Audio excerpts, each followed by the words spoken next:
আল্লাহ তাআলা বলছেন, ইন্নামা জাযাউল্লাযীনা ইউহারিবুনাল্লাহা ওয়া রাসূলাহু ওয়া ইয়াসআউনা ফিল আরদি ফাসাদা। আল্লাহ তাআলা বলেন, যারা নাকি এই জমিনে বিপর্যয় সৃষ্টি করে, সন্ত্রাস সৃষ্টি করে, তাদের জন্য 4 ধরনের শাস্তি। কয় ধরনের? 4 ধরনের শাস্তি। কে বলতেছেন? আল্লাহ তাআলা। আইয়ুকাত্তালু, যারা সন্ত্রাস সৃষ্টি করে, জমিনে বিপর্যয় সৃষ্টি করে, তাদেরকে হত্যা করো। কে নির্দেশ করছেন? আল্লাহ তাআলা। আও ইউসাল্লাবু, অথবা শুলে চড়াও, অথবা তাদের হাত পা কেটে দাও, মিন খিলাফ, একটার উল্টা আরেকটা, অথবা তাদেরকে দেশ থেকে বহিষ্কার করে দাও। এ শাস্তি কে দিয়েছেন? আল্লাহ তাআলা। এটা হলো দুনিয়ার শাস্তি, আর কিয়ামতের শাস্তি তো রয়েছেই।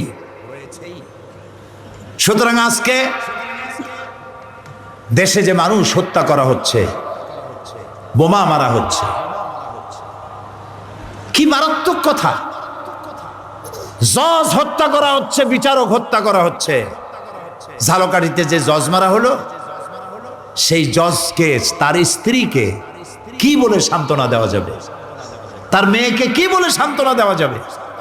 পুলিশ, আমার দেশের পুলিশ বাহিনী, রাত নাই, দিন নাই, ঈদ নাই, শীত নাই, গ্রীষ্ম নাই, জুমার দিন নাই, দিন রাত সরকারের দায়িত্ব পালন করছে।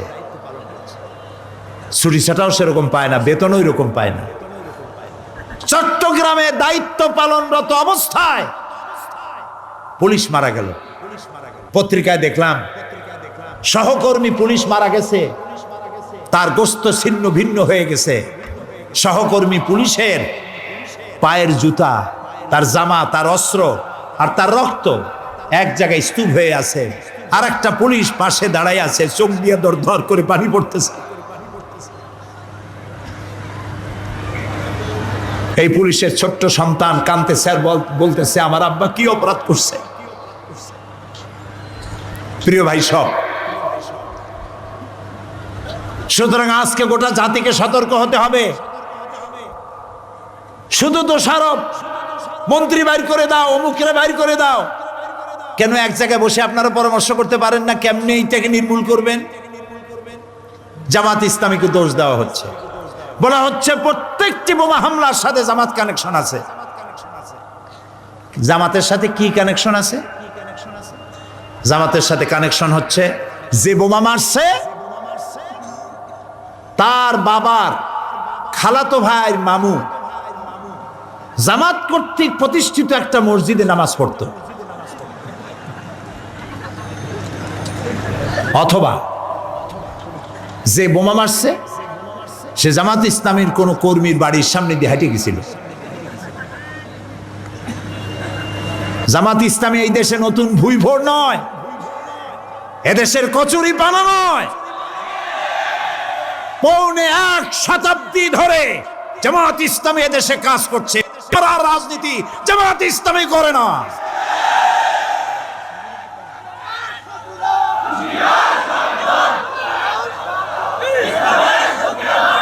আপনারা জবাব দেন, ইতিহাস আছে এরকম জামাতের বোমা মারা? এদেশের এমন কোন গণতান্ত্রিক আন্দোলন নাই, সেই পাকিস্তান থেকে শুরু করে এই পর্যন্ত প্রত্যেকটি গণতান্ত্রিক আন্দোলনের নেতৃত্ব দিয়েছে জামাত ইসলামী। মারামারির পথ ধরে নয়, গণতন্ত্রের পথ ধরে। বিশ্বাস করুন। জামাত কি চায়? কয় এরাও চায় আল্লাহর আইন, আর ওই জেএমবি ওরাও চায় আল্লাহর আইন, কাজে দুইটা মিল আছে। তো ওর আল্লাহর আইন আর আমার আল্লাহর আইন এক হইল কেমনে? আমার আল্লাহর আইন বলা আর ওর আল্লাহর আইন বলা, এটা এক আপনারা বানাইলেন কেমনে? আমরা তো বোমা মারি নেই, আমরা তো মানুষ মারি নেই আল্লাহর আইন প্রতিষ্ঠার জন্য। জামাত ইসলামের অসংখ্য সাহিত্য ভান্ডার ছড়িয়ে দেওয়া আছে সর্বত্র। একটা বই দেখে প্রমাণ করুন যে এই বইয়ের এই লেখার কারণে যুবকরা উত্তেজিত হয়ে আল্লাহর আইন প্রতিষ্ঠার জন্য জজ মারা শুরু করেছে। বলেন বলেন। জামাত ইসলামী গণতান্ত্রিক পদ্ধতিতে আল্লাহর আইন প্রতিষ্ঠা করবে, সেটা কি? ওইটা হচ্ছে মদিনায় রাসূলুল্লাহ যে কায়দায় রাষ্ট্র প্রতিষ্ঠা করেছিলেন, চুরি নাই, ডাকাতি নাই, জেনা নাই, হত্যা নাই, ধর্ষণ নাই, মানুষ দরজা খুলে ঘুমাবার সুযোগ পায়। রসুলের আদলে, রসুলের অনুকরণে মদিনার রাষ্ট্রের মতো একটি রাষ্ট্র বাংলাদেশে প্রতিষ্ঠার স্বপ্ন দেখে জামাত ইসলামী। ওই স্বপ্ন পূরণের জন্যে যদি প্রয়োজন হয়, জামাত ইসলামী 100 বছর অপেক্ষা করবে, চরমপন্থা অবলম্বন করবে না।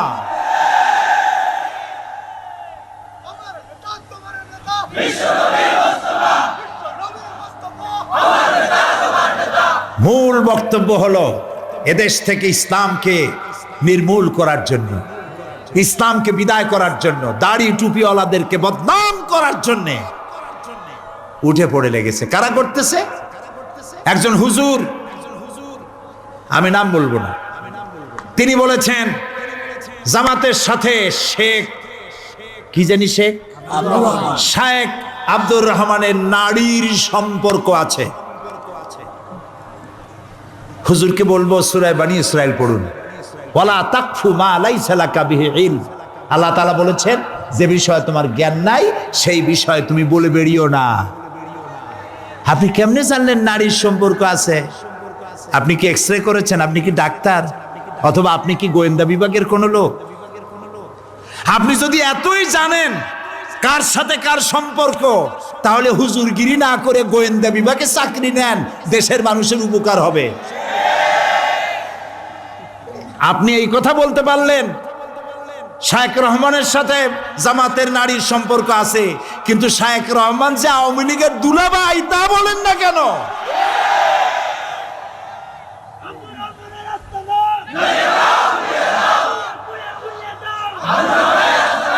প্রিয় ভাই সব, সরকার অত্যন্ত হার্ড লাইনে আছে। দেশ নেত্রী, দেশের সফল প্রধানমন্ত্রী বেগম খালেদা জিয়া পরিষ্কার করে বলেছেন, এদেশের আলেমদের সাথে, ইসলামী আন্দোলনের সাথে এই জঙ্গিবাদের, সন্ত্রাসের কোনো সম্পর্ক নাই। এটা প্রমাণিত। যারা দাড়িওয়ালা টুপিওয়ালা ধরা পড়েছে, আমরা বলেছি যত বড় আলেম হোক, যারা ধরা পড়েছে, যদি প্রমাণিত হয় যারাই এই কাজ করেছে, এতটুকুন দয়া দেখাবো না, অনুরোধ করব না, ছেড়ে দিতে বলবো না, এমনকি জেলখানার অন্ধকার প্রকোষ্ঠে সকলের অসাক্ষাতে ফাঁসির দাবিও করব না। বলবো আলেম হোক, পীর হোক, ইসলামী আন্দোলনের নেতা হোক, যেই হোক, বোমা মারার জন্য যদি প্রমাণিত হয় সে করেছে, তাহলে পল্টনের ময়দানে তাকে দাঁড় করিয়ে ব্রাশ ফায়ার করে গোশত হাড্ডি বাতাসের সাথে উড়িয়ে দাও।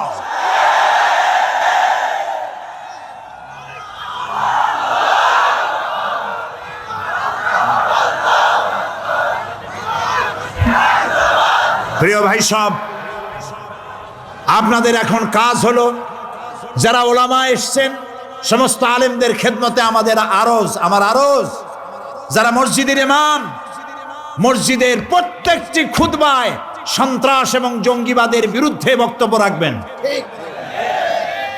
কোরআন এবং হাদিস দিয়ে বুঝাবেন জঙ্গিবাদ আর সন্ত্রাসের স্থান ইসলামে নাই।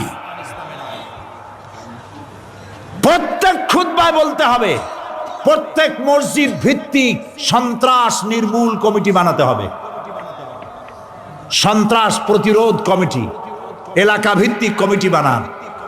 প্রত্যেক মাদ্রাসা, প্রত্যেক স্কুল, কলেজ, শিক্ষা প্রতিষ্ঠানগুলো ছাত্র ভর্তির সময় শর্ত করবেন, ছাত্র যেখান থেকে এসছে তার এলাকার চেয়ারম্যান এবং এমপির চারিত্রিক সার্টিফিকেট দেখাতে হবে।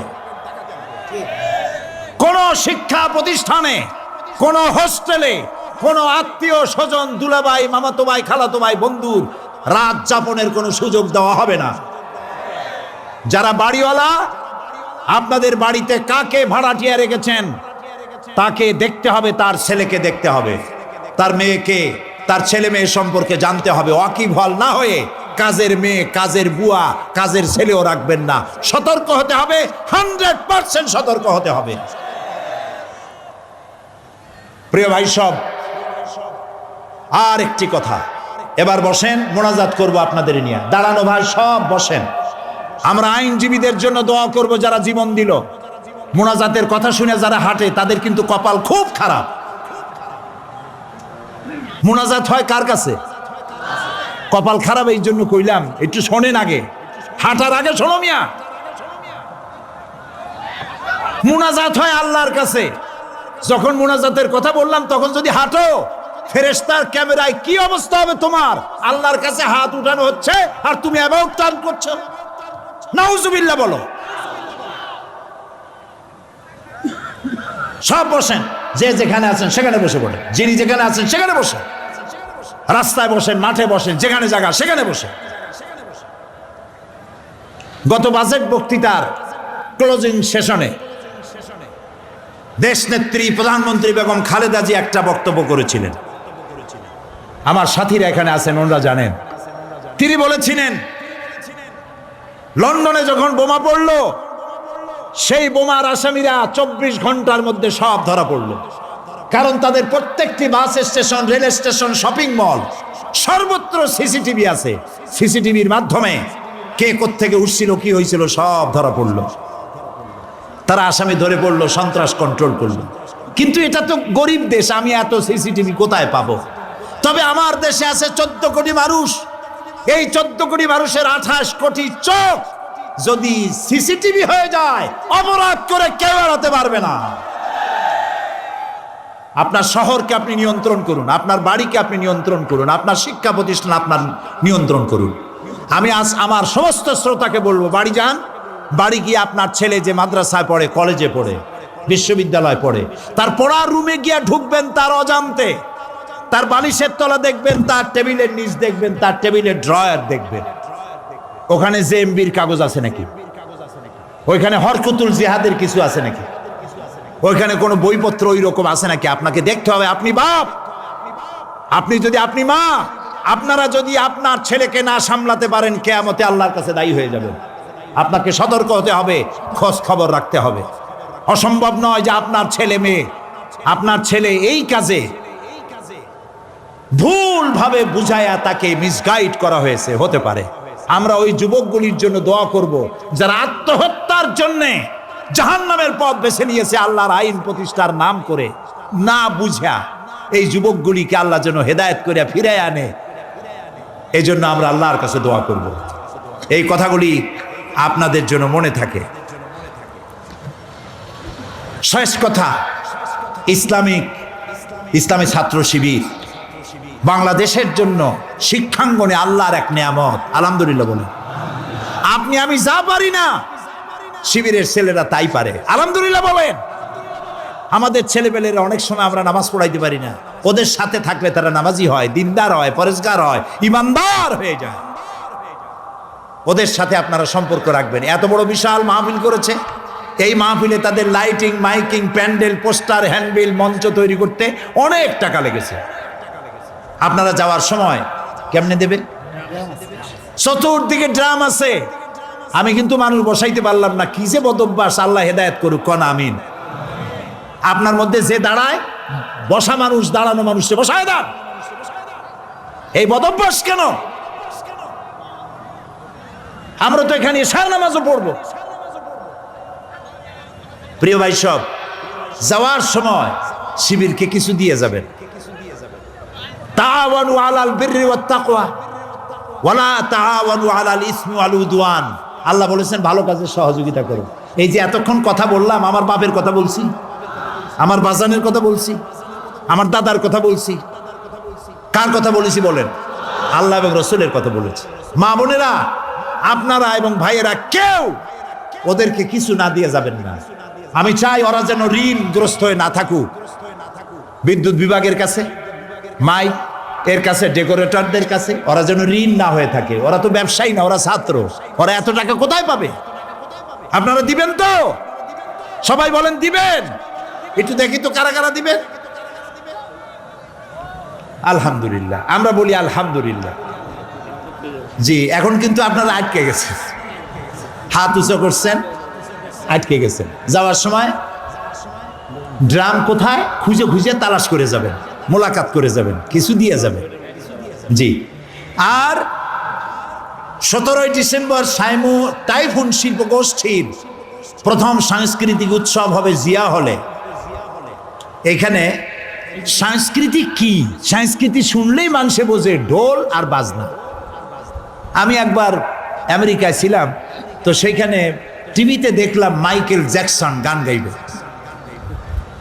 আমি বুঝলাম যে এই লোকটার এত নাম, চেহারাটা তো দেখে কিরকম।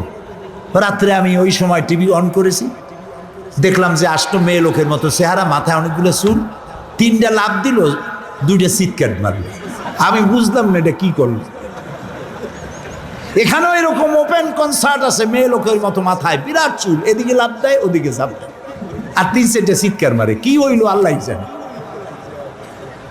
সুস্থ সংস্কৃতি, মিউজিক ছাড়া গান যে কত সুন্দর হতে পারে, হৃদয় স্পর্শী হতে পারে, মাস্টার আব্দুল্লাহর গানে টের পান নাই? অনেকে চোখ মুছেছেন। টাইফুন শিল্প গোষ্ঠী, ওদের আগামী 17 তারিখে অনুষ্ঠানটা হবে, আপনারা ওদেরকে সহযোগিতা করবেন। আর অনেকে দোয়া চেয়েছেন, সবার জন্য দোয়া হবে। এখন ঢাকা থেকে কিছু বুক স্টল আসছে, বই কেনা মানি নিজের মধ্যে একজন কর্মী নিয়ে নাও। আলহামদুলিল্লাহ কর। কোরআন জানার জন্য তাফহিমুল কোরআন কিনবেন। জোরে বলেন তো কি কিনবেন? নাম বলেন জোরে। তাফহিমুল কোরআন কিনবেন। নবেল নাটক পড়িয়া কিছু হয় না। কি হয়? নবেল নাটক পড়বেন, সাময়িক উত্তেজনা, রাজার মেয়ে কোতোয়ালের ছেলের সাথে প্রেম, গোপনে প্রেম হইল। তারপর কি হইল? তারপর দুজনে সাক্ষাৎ হলো, এরপরে মেয়েটাকে আটকায় রাখলো। তারপরে কি হইল? এরপরে জানালা 3 তালা দিয়া লাভ দিয়া দৌড় দিয়া বুড়িগঙ্গায় পড়লো। এরপরে কি হইল? শেষ হয়ে গেল। এই জাতীয় প্রেমের গল্পের বই পড়িয়া লাভ কি বলেন? সামান্য উত্তেজনা, রোমাঞ্চ, কিচ্ছু নাই। জীবনকে গঠন করার জন্য ইসলামী সাহিত্যের বিকল্প কিচ্ছু নাই। এর প্রত্যেকটি লাইন স্বর্ণের মতো, মণিমুক্তার মতো। ইসলামী বইপত্র নিয়ে এসেছে। এর মধ্যে ছোট্ট 2টা বইয়ের পরিচয় আমি দেই। একটা হচ্ছে, আমাদের মধ্যে এই ধারণা নাই যে আল্লাহ কোথায় আছেন। এটি একটি আকীদার বিষয়, লোকেরা জানে না আল্লাহ কোথায়। কয় সব জায়গায়। তো সব জায়গায় যদি আল্লাহ থাকতে হয়, তো দুনিয়ায় তো অনেক খারাপ জায়গাও আছে, না নাই? তো সব জায়গায় আসলে আছেন এ কথা বলা একটা বেয়াদবি। আল্লাহ কোথায় আছেন, কিভাবে আছেন, সেটার ব্যাপারে আমার একটা বক্তৃতা বই হয়ে গেছে। আল্লাহ, বইয়ের নাম আল্লাহ কোথায় আছেন। আর একটি হচ্ছে আল্লাহ মৃতদেহ নিয়ে কি করবেন। এই যে মরে গেলে পরে কবরে বিসমিল্লাহ আলা মিল্লাতে রাসূলিল্লাহ, আল্লাহ রসুলের, আল্লাহর নামে রসুলের দলে উঠায় দিলাম। যার যৌবন ইসলামের কাজে লাগলো না, যার ছাত্র জীবন ইসলামের কাজে লাগলো না, যার ব্যবসা ইসলামের কাজে লাগলো না, যার রাজনৈতিক জীবন ইসলামের কাজে লাগলো না, বুড়া হয়ে গেল, চোখে দেখে না, কানে শোনে না, এই লোকটা মরে গেল, আল্লাহ মরা লাশ দিয়ে করবেন কি? এই ছোট্ট 2টা বই, দাম একেবারেই কম, আপনাদের কেনার মতো আর জানার মতো। লাশ দিয়ে আল্লাহ করবে কি, আর আল্লাহ আছেন কোথায়। এছাড়াও বহু বই আছে, আপনারা বইগুলি নিয়ে যাবেন, আপনাকে কাজ দেবে, উপকার দেবে। আল্লাহ তৌফিক দিন, আমরা বলি আমিন। আর জঙ্গিবাদ, সন্ত্রাসবাদের ব্যাপারে সোচ্চার হতে হবে গোটা বাংলাদেশকে। তবে আমি বিশ্বাস করি এই অবস্থা স্থায়ী কোনো অবস্থা না, এটা নির্মূল হবে, শিকড় শুদ্ধ তুলে ফেলা হবে ইনশাআল্লাহ। মোনাজাতের পর আজান হবে, আজানের পর বা জামাত এশার নামাজ হবে। এই নামাজ জামাতে আদায় করে তারপরে আমরা যাব। আল্লাহুম্মা আমিন। রব্বানা যালামনা আনফুসানা ওয়া ইন লাম তাগফির লানা ওয়া তারহামনা লানাকুনান্না মিনাল খাসিরিন। রব্বানা লা তুযিগ কুলুবানা বা'দা ইয হাদাইতানা ওয়া হাব লানা মিন লাদুনকা রাহমাতান ইন্নাকা আনতাল ওয়াহ্হাব। আল্লাহুম্মা আহসিন আকিবাতানা ফিল উমুরি কুল্লিহা ওয়া আজিরনা মিন খিজিয়িদ দুনিয়া ওয়া আযাবিল আখিরাহ। আয় আল্লাহ তাআলা, হাজার হাজার মুসলমান নরনারী বাংলাদেশের এক চরম দুঃসময় সার্কিট হাউস ময়দানে তোমার হাবিবের কথা শুনতে আমরা এসেছি। দীর্ঘক্ষণ আলোচনা করলাম। আল্লাহ তাআলা দয়া করে আমাদের জিন্দেগীর সকল গুনাহ খাতা মাফ করে দাও রব্বুল আলামিন। আমাদের মধ্য থেকে আমাদের মা বাপ যাদের দুনিয়া থেকে বিদায় হয়ে গেছে, আমাদের মা বাপের কবরগুলিকে জান্নাতের টুকরা বানায়া দাও। রব্বির হামহুমা কামা রব্বায়ানি সগীরা। সবাই পড়েন রব্বির হামহুমা কামা রব্বায়ানি সগীরা। হায় আল্লাহ তাআলা, আমাদের মা বাপ যাদের বেঁচে আছে খিদমত করার তৌফিক আমাদেরকে দান করে দাও। আমাদের মা বাপ যাদের বেঁচে আছে হায়াত যতদিন আছে সুস্থ অবস্থায় রাখো। হায়াত যখন শেষ হয়ে যাবে সুস্থতার সাথে ইমানের সাথে নিয়ে নিও। আমাদের বুড়া মা বাপকে বিছানায় ভালাইয়া কষ্ট দিও না রব্বুল আলামিন। তোমার দরবারে বিনীতভাবে হাজার হাজার বান্দা বান্দিরা হাত তুলেছি। তুমি পৃথিবীর দিকে রহমতের নজরে তাকাও। আজ সারা দুনিয়ায় মুসলমানেরা যত বিপদে পড়েছে, আমাদের জানা মতে এত বড় বিপদে সারা দুনিয়ার মুসলমানেরা কখনো পড়ে নাই। আয় আল্লাহ তাআলা, দুনিয়ায় যত জায়গায় মুসলমানেরা বিপদে আছে আল্লাহ তুমি দয়া করে তাদের সাহায্যকারী হয়ে যাও। তুমি তাদের হামি ও নাসির হয়ে যাও রব্বুল আলামিন। আমাদের বাংলাদেশের জন্য তোমার কাছে দোয়া করি। আল্লাহ তাআলা, বাংলাদেশে বোমার আতঙ্কে সন্ত্রাসের ভয়তে মানুষ আজ অস্থির হয়ে গেছে, মানুষগুলো অসহায় হয়ে গেছে। আইন শৃঙ্খলায় নিয়োজিত পুলিশ বাহিনী দিন রাত কষ্ট করতেছে, তাদের সহকর্মী বোমায় উড়ে গেছে শুনলে আর একজন হতাশ হয়ে যায়।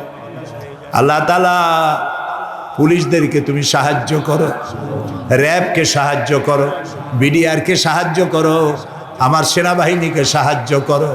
আল্লাহ, বাংলাদেশের 14 কোটি মুসলমানের জীবন তুমি দয়া করে ভিক্ষা দাও, বাঁচাইয়া দাও রব্বুল আলামিন।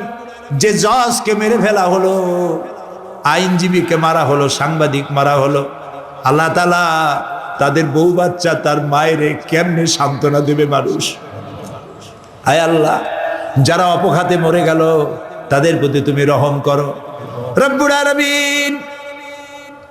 তোমার দরবারে বিনীতভাবে আরজ জানাই, আমার দেশের কিছু সংখ্যক যুবক ছেলেদেরকে শাহাদাতের জাজবা দিয়া, জান্নাতের আশা দিয়া ভুলভাবে বিভ্রান্ত করেছে যারা, আল্লাহ তাআলা বিভ্রান্ত হইল যারা, এই যুবক ছেলেপেলেগুলিকে আল্লাহ তুমি আত্মঘাতী বোমা থেকে ফিরাইয়া দাও।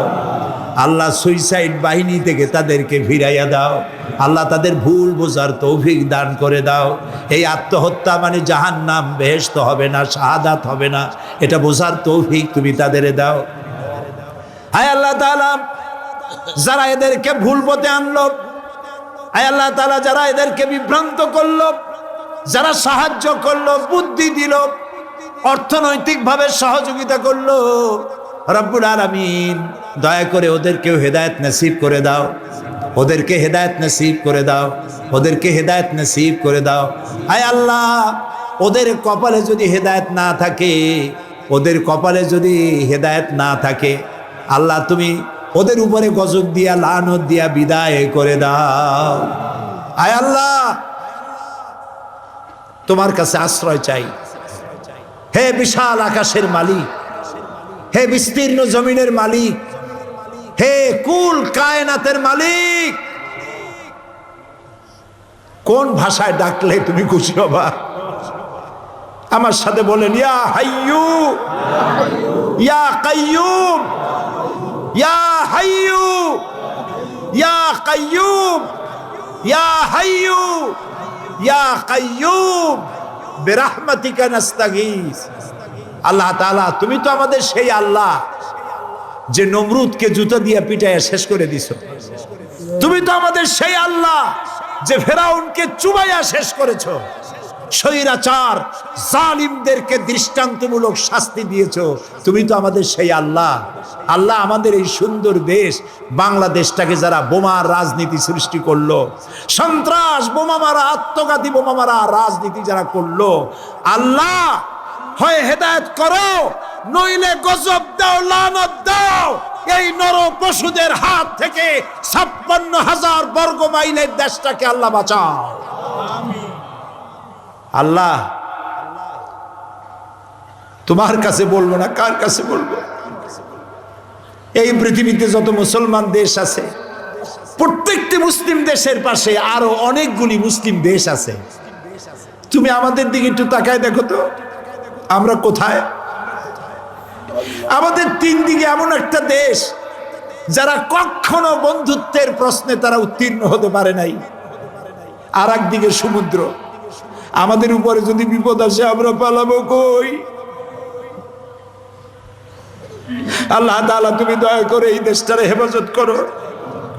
যারা দেশটায় নৈরাজ্য সৃষ্টি করতে চায়, বিপর্যয় সৃষ্টি করতে চায়, বোমা মারতে চায়, বোমা মেরে মানুষ হত্যা করতে চায়, পুলিশ মারে, বিডিআর মারে, জজ মারে, বিচারপতি মারে, আইনজীবী মারে, আল্লাহ কি হইল দেশে? আল্লাহ, তুমি দয়া করো, তোমার দয়া ভিক্ষা চাই, তোমার কাছে দয়া ভিক্ষা চাই। দয়া করো বাবু, দয়া করো। সবাই বলেন ইয়া আল্লাহ, ইয়া আল্লাহ, ইয়া আল্লাহ। আল্লাহুম্মা ইয়া মুনজিলাল কিতাব ওয়া মুজরিয়াস সাহাব সারিয়াল হিসাব ওয়া হাজিমিল আহজাব, আল্লাহুম্মা ইহজিমহুম ওয়া জালজিলহুম ওয়ানসুরনা আলাইহিম, আল্লাহুম্মা আইজ্জাল ইসলাম ওয়াল মুসলিমিন, আল্লাহুম্মা আহলিকিল কাফারাতা ওয়াল মুবতাদিআতা ওয়াল ইয়াহুদা ওয়াল মুশরিকিন, আল্লাহুম্মা শাত্তিত শামলাহুম, আল্লাহুম্মা মাযযিক জামাআহুম, আল্লাহুম্মা দাম্মির দিয়ারাহুম, আল্লাহুম্মা খাররিব বুনিয়ানাহুম। আল্লাহ তাআলা, ইসলাম যারা সহ্য করে না তাদের ঐক্যের মধ্যে ফাটল ধরিয়ে দাও, তাদের পায়ের তলা থেকে জমিন খসায় দাও, সারা পৃথিবীর মুসলমানদের মধ্যে ঐক্য দিয়ে দাও। আমাদের প্রিয় জন্মভূমি বাংলাদেশের হিন্দু, মুসলমান, খ্রিস্টান, বৌদ্ধ সব সাম্প্রদায়িক সম্প্রীতি নিয়ে বসবাসের তৌফিক দাও। আল্লাহ তাআলা, মা বোনেরা বহুত কষ্ট করে এসছেন, মা বোনদের জিন্দিগির গুনাহখাতা মাফ করে দাও, নিঃসন্তানীকে সন্তান দাও। আল্লাহ, যার সংসারে খাবার নাই খাবারের ব্যবস্থা করে দাও, স্বামী স্ত্রী মিল মহব্বত নাই মহব্বত পয়দা করে দাও, সন্তান যাদের নাফরমান আল্লাহ তাদের ফরমাবরদার করে দাও। আল্লাহ তাআলা, এই সন্ত্রাসী এই যুদ্ধ অবস্থা থেকে তোমার কাছে এই দেশটা ভিক্ষা চাই, শান্তি চাই। আল্লাহ দয়া করে ভিক্ষা দাও, রহমত খয়রাত দাও, ভিক্ষা দাও। আল্লাহ, কয়েক সেকেন্ড আমি আপনাদের জন্য ছেড়ে দিলাম। মাথা নিচু করুন, চক্ষু বন্ধ করুন, আর মনের কথা আল্লাহর কাছে খুলে খুলে বলেন, যার যা বলা দরকার। আল্লাহ তাআলা দোয়া কবুল করবেন ইনশাআল্লাহ।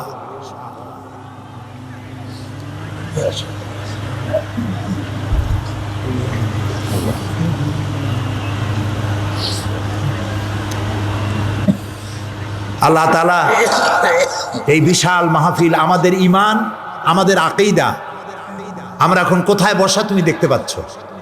আমাদের আকীদা, আমাদের বিশ্বাস, এতক্ষণ যা বলেছি তুমি সব শুনেছো, এবং আমাদের কলিজার বিশ্বাস, তুমি বলেছো উদউনি আস্তাজিব লাকুম, আমারে ডাকো আমি ডাকে সাড়া দেব।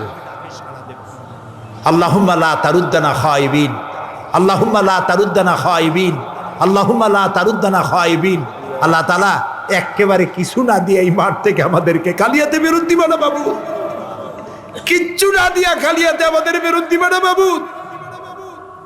প্রাণ ভরাই আকতি তুমি শোনো বাবু, কবুল করো। আপনারা দোয়া করুন।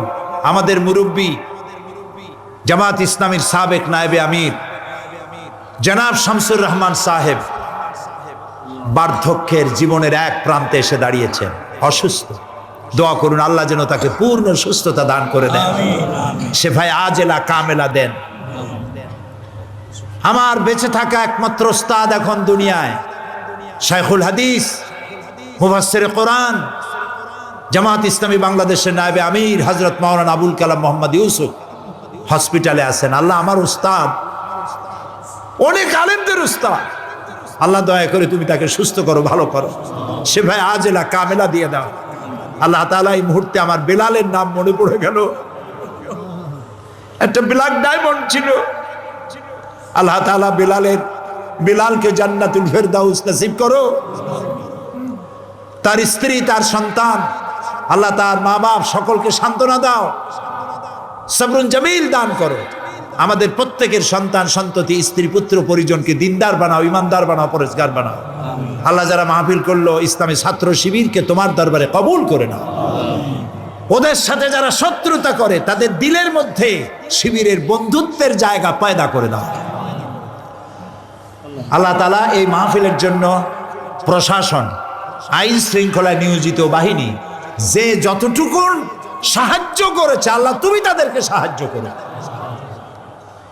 রব্বানা তাকাব্বাল মিন্না ইন্নাকা আনতাস সামিউল আলিম ওয়া তুব আলাইনা ইন্নাকা আনতাত তাওয়াবুর রহিম। সুবহানা রাব্বিকা রাব্বিল ইজ্জাতি আম্মা ইয়াসিফুন ওয়া সালামুন আলাল মুরসালিন আলহামদুলিল্লাহি রাব্বিল আলামিন। ওয়াজআল আখিরা কালামিনা ইনদাল মাউতি লা ইলাহা ইল্লাল্লাহু মুহাম্মাদুর রাসূলুল্লাহ। আসসালামু আলাইকুম ওয়া রাহমাতুল্লাহ।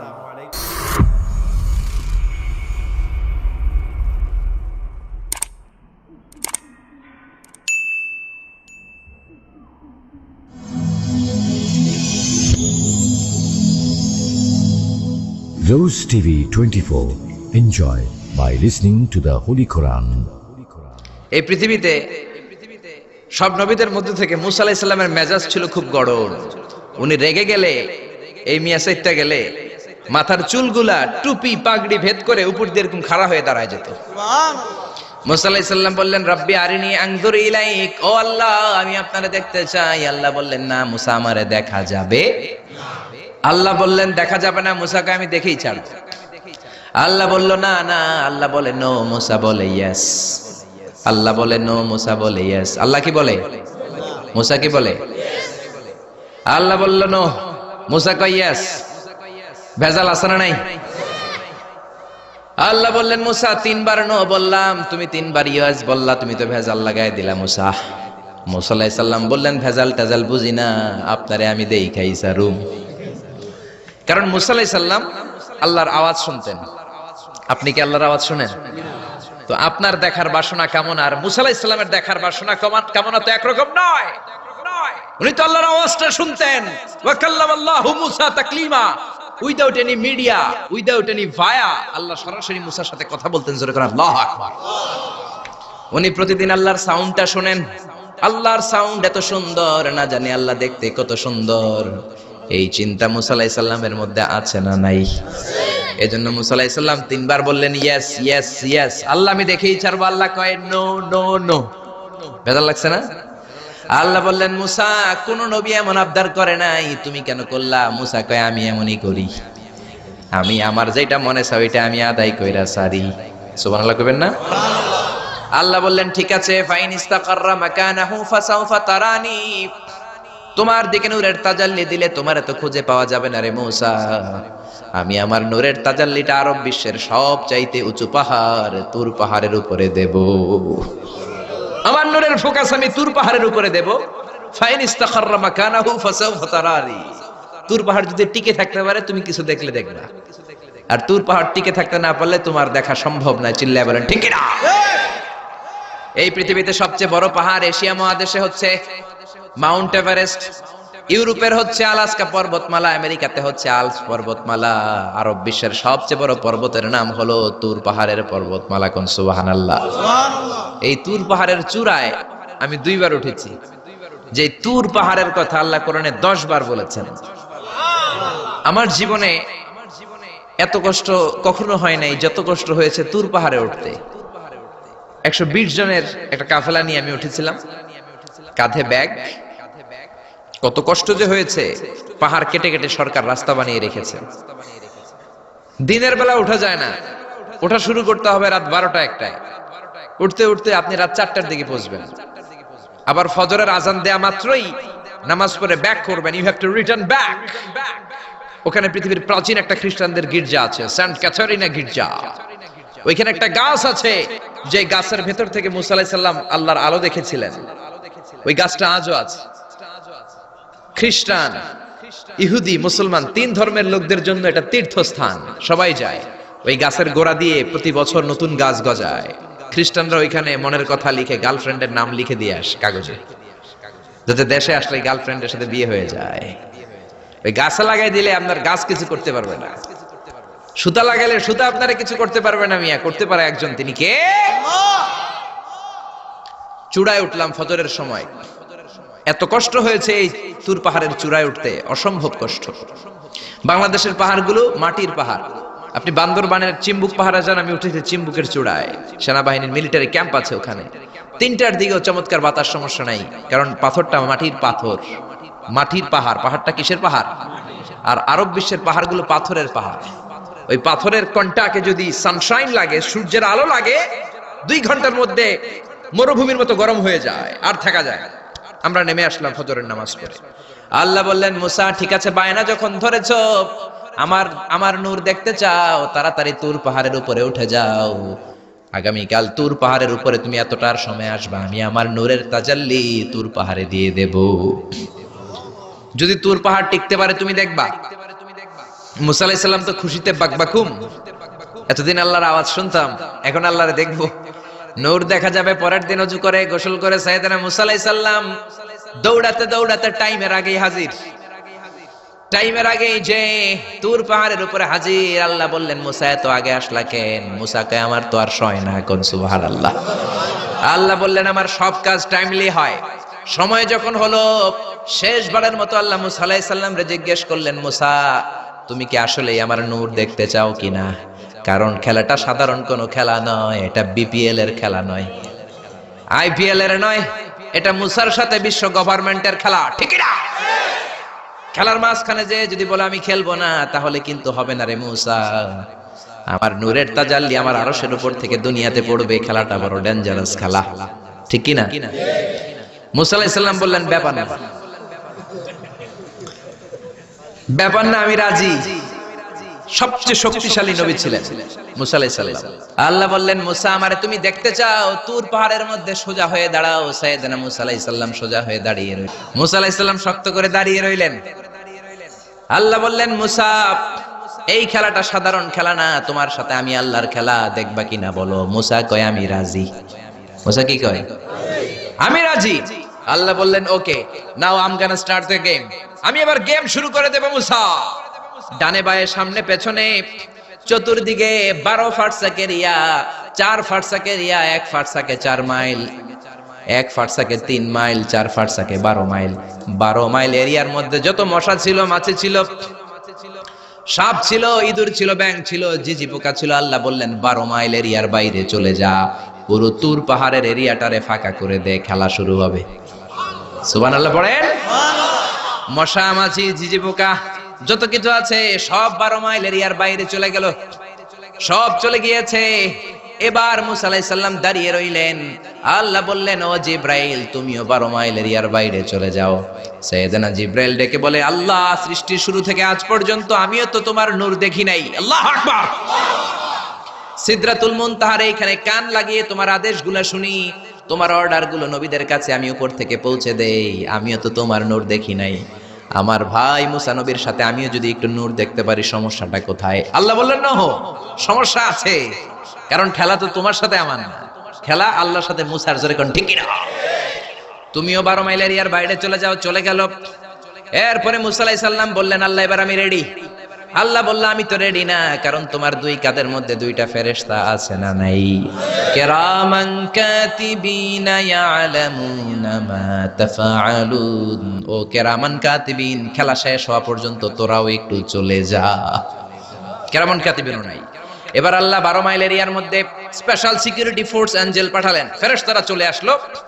তারা হাতের সাথে হাত লাগিয়ে, পায়ের সাথে পা লাগিয়ে 12 মাইল এরিয়ার মধ্যে বিশাল সীসা ঢালা প্রাচীর দেয়াল দিয়ে দিল। যেরকম আল্লাহু আকবার। খেলার মধ্যে বাউন্ডারির দরকার আছে না নাই?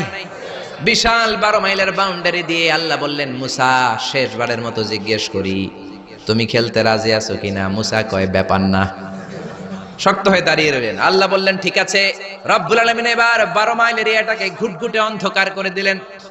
এত অন্ধকার, মুসা আলাইহিস সালাম নিজের হাত নিজে দেখে না, নিজের শরীরকে নিজে দেখে না। এত ঘুটঘুটে অন্ধকার, অন্ধকার দেখে আশেপাশে কোনো আওয়াজ নাই। এতক্ষণ মশামাছির ভনভন ছিল, ঝিঝি পোকার ঝিঝি শব্দ ছিল, এখন কোনো আওয়াজ নাই। মুসা নবীর অন্তরে এবার ভয় ঢুকাই দিছে কে? এবার একটু নড়ে সরে বসছে, ভয় লেগেছে, কিন্তু ওই যে আল্লাহর নূর দেখবে আকাঙ্ক্ষা মনোবল এখনো হারায় নাই। আল্লাহ আবারও বললেন মুসা রেডি আছো কিনা? মুসা কয় কি কয়? ওই যে ব্যাপার না। মুসা আলাইহিস সালাম দাঁড়িয়ে রইলেন। তিনি বললেন ইয়েস আমি দেখবো। এবার আল্লাহ মুসা আলাইহিস সালামের চোখের পাওয়ার বাড়িয়ে দিলেন। আল্লাহ বললেন তোমার চোখের জ্যোতি আমি বাড়িয়ে দিলাম, ঊর্ধ্ব জগতের জিনিস এখন তুমি দেখবা, ঊর্ধ্বাকাশের জিনিস দেখবা, উপরের দিকে তাকাও। 12 মাইল এরিয়াকে অন্ধকার দূর করে আলোময় করে দিলেন। এবার সাইয়েদনা মুসা আলাইহিস সালামের চোখে এত পাওয়ার, উপরের দিকে তাকিয়ে সব দেখতে পেলেন। কোন সুবহানাল্লাহ। তাকিয়ে দেখলেন প্রথম আকাশের মহাশূন্য, তারপরে প্রথম আকাশ। আমরা যেটা দেখি এটা কিন্তু প্রথম আকাশ না। আপনি জীবনেও আকাশ দেখেন নাই। আকাশ কি এত কাছে? আপনি যা দেখেন it's a space, open space. প্রথম আকাশের মহাশূন্য, তারপরে প্রথম আকাশ, তারপরে দ্বিতীয় আকাশের মহাশূন্য, তারপরে দ্বিতীয় আকাশ, তারপরে তৃতীয় আকাশের মহাশূন্য, তারপরে তৃতীয় আকাশ। আপনারা সূর্য, চন্দ্র, galaxy, Milky Way, black hole, Proxima Centauri, Alpha Centauri, Alpha Centauri B, যা দেখেন সব প্রথম আকাশের মহাশূন্যের ভেতরে। চিল্লায় বলেন ঠিক কিনা? মুসা আলাইহিস সালাম তাকিয়ে দেখলেন তারা দেখা যায়। এরপরে প্রথম আকাশ, তারপরে দ্বিতীয় আকাশের মহাশূন্য, তারপরে দ্বিতীয় আকাশ। একটার চেয়ে আরেকটা আকাশ বড়, বলেন ঠিক কিনা? বিশ্বনবী বললেন প্রথম আকাশের চেয়ে দ্বিতীয় আকাশ কত বড়? শোনো শোনো, তোমার হাতের আংটিটা যদি মরুভূমির মাঝখানে তুমি ছেড়ে দাও, মরুভূমির তুলনায় তোমার হাতের আংটি যত ছোট, আল্লাহর দ্বিতীয় আকাশের তুলনায় আল্লাহর প্রথম আকাশ তত ছোট। একটার চেয়ে আরেকটা বড়। তিনি সপ্ত আকাশ দেখতে পেলেন, তারপরে দেখলেন সিদরাতুল মুনতাহা, তারপরে তাকিয়ে দেখলেন বাইতুল মামুর। এটা ফেরেশতাদের কিবলা, জোরে কোন ঠিক কিনা? আমরা কাবা ঘরে মক্কায় যে চারিদিকে তাওয়াফ করি, ফেরেশতারা ঠিক কাবার বরাবর উপরে বাইতুল মামুরের চারদিকে তাওয়াফ করে। একসাথে 70,000 ফেরেশতা করে। একবারে 70,000 ফেরেশতা একবার যদি তাওয়াফ করে, কিয়ামত পর্যন্ত দ্বিতীয়বার কোন ফেরেশতা তাওয়াফের চান্স পাবে না। কোন সুবহানাল্লাহ। কোটি কোটি ফেরেশতা সিরিয়াল দিয়ে তাদের কাজ শেষ করে এখানে তাওয়াফের জন্য লাইন দিয়ে থাকে। চিল্লায় বলেন আল্লাহু আকবার। এরপরে সাইয়েদনা মুসা আলাইহিস সালাম তাকিয়ে দেখলেন বিশাল বড় কোরআনের বাড়ি দেখা যায়। বাল হুয়া কোরআনুম মাজিদ ফি লাউহিম মাহফুজ, লাউহে মাহফুজ দেখতে পেলেন। এরপরে তাকিয়ে দেখেন আল্লাহর কুরসি দেখা যায়, তারপরে দেখলেন আল্লাহর আরশ দেখা যায়, তারপরে দেখলেন আল্লাহর 70,000 নূরের পর্দা দেখা যায়। কোন সুবহানাল্লাহ। এবার আল্লাহ নূরের পর্দা থেকে নূরের ফোকাস করবেন। সবচেয়ে ছোট পর্দা হলো প্রথম পর্দাটা। রব্বুল আলামিন বললেন মুসা তুমি শেষবারের লাস্ট ডেস্টিনেশনে, শেষ স্টেশনে চলে এসেছো। এবার যদি তুমি আমার নূর দেখতে চাও দেখাবো, তুমি দেখতে না চাইলে খেলা বন্ধ করে দিব। দেখতে চাও কিনা? মুসা বলে আমি দেখতে চাই। রব্বুল আলামিন মুসার কথা শুনে এবার নূরের পর্দা থেকে নূরের ফোকাস দিবেন। কতটুকু দিবেন? মুফাসসির হয়রান হয়ে গিয়েছেন। ব্যাখ্যায় কি বলবেন? কেউ কেউ বলেছেন মিসলা উনমুলাতিল খুনসার। এই যে আমরা কানি আঙ্গুল বলি না, এটারে আরবিতে এটার বলে খেনসার, এটার বলে ইবহাম, এটার বলে সাব্বাবা, এটার বলে উস্তা, এটা ভিনসার, এটা খেনসার। ইবহাম সাব্বাবা আমরা বলি শাহাদাত আঙ্গুল, আরবিতে বলে সাব্বাবা, এটার বলে উস্তা, এটার বলে বিনসার, এটার বলে খেনসার। মুফাসসিরিন ইকরাম বলেন খেনসার আঙ্গুল পরিমাণ, এই আঙ্গুলের কানি আঙ্গুলের সামনে যতটুকু পরিমাণ, ওই পরিমাণ জায়গা আল্লাহ 70,000 নূরের পর্দা নয়, শুধুমাত্র প্রথম পর্দাটা এতটুকু ফাঁক করেছে। আবার কোন কোন মুফাসসিরিন বলেছেন না না, এত বেশি না। একটা সুয়ের পেছনে যত ছিদ্র, সুয়ের ভেতরে সুতা ঢোকানোর জন্য যতটুকু ছিদ্র লাগে, ততটুকু ছিদ্র আল্লাহ আলাদা করে তিনি ফোকাস করেছেন। ফালাম্মা তাজাল্লা রাব্বুহু লিল জাবালি জাআলাহু দাক্কাও ওয়া খাররা মূসা সাইকা। রব্বুল আলামিন নূরের তাজাল্লি যখন তুর পাহাড়ের উপর দিলেন, 1 সেকেন্ডের জন্য নূরের ফোকাস নয়, 1 সেকেন্ড 1000 ভাগ করলে হয় 1 মাইক্রোসেকেন্ড, 1 মাইক্রোসেকেন্ড 1000 ভাগ করলে হয় 1 ন্যানো সেকেন্ড। 1 ন্যানো সেকেন্ডের জন্য রব্বুল আলামিন নূরের ফোকাস দিলেন। কোন সুবহানাল্লাহ। সুবহানাল্লাহ। ওই নূরের ফোকাস পেয়ে ফালাম্মা তাজাল্লা রাব্বুহু লিল জাবালি জাআলাহু দাক্কা ওয়া খাররা মূসা সাইকা, মুহূর্তের মধ্যে বিশাল সিলসিলাত তুরে সাইরা আল্লাহর নূরের তাজাল্লিতে জ্বলে পুড়ে মেসাকার হয়ে যায়।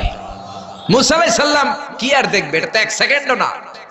1 সেকেন্ডের 1000 ভাগ করলে 1 মাইক্রোসেকেন্ড, 1 মাইক্রোসেকেন্ডকে 1000 ভাগ করলে 1 ন্যানোসেকেন্ড।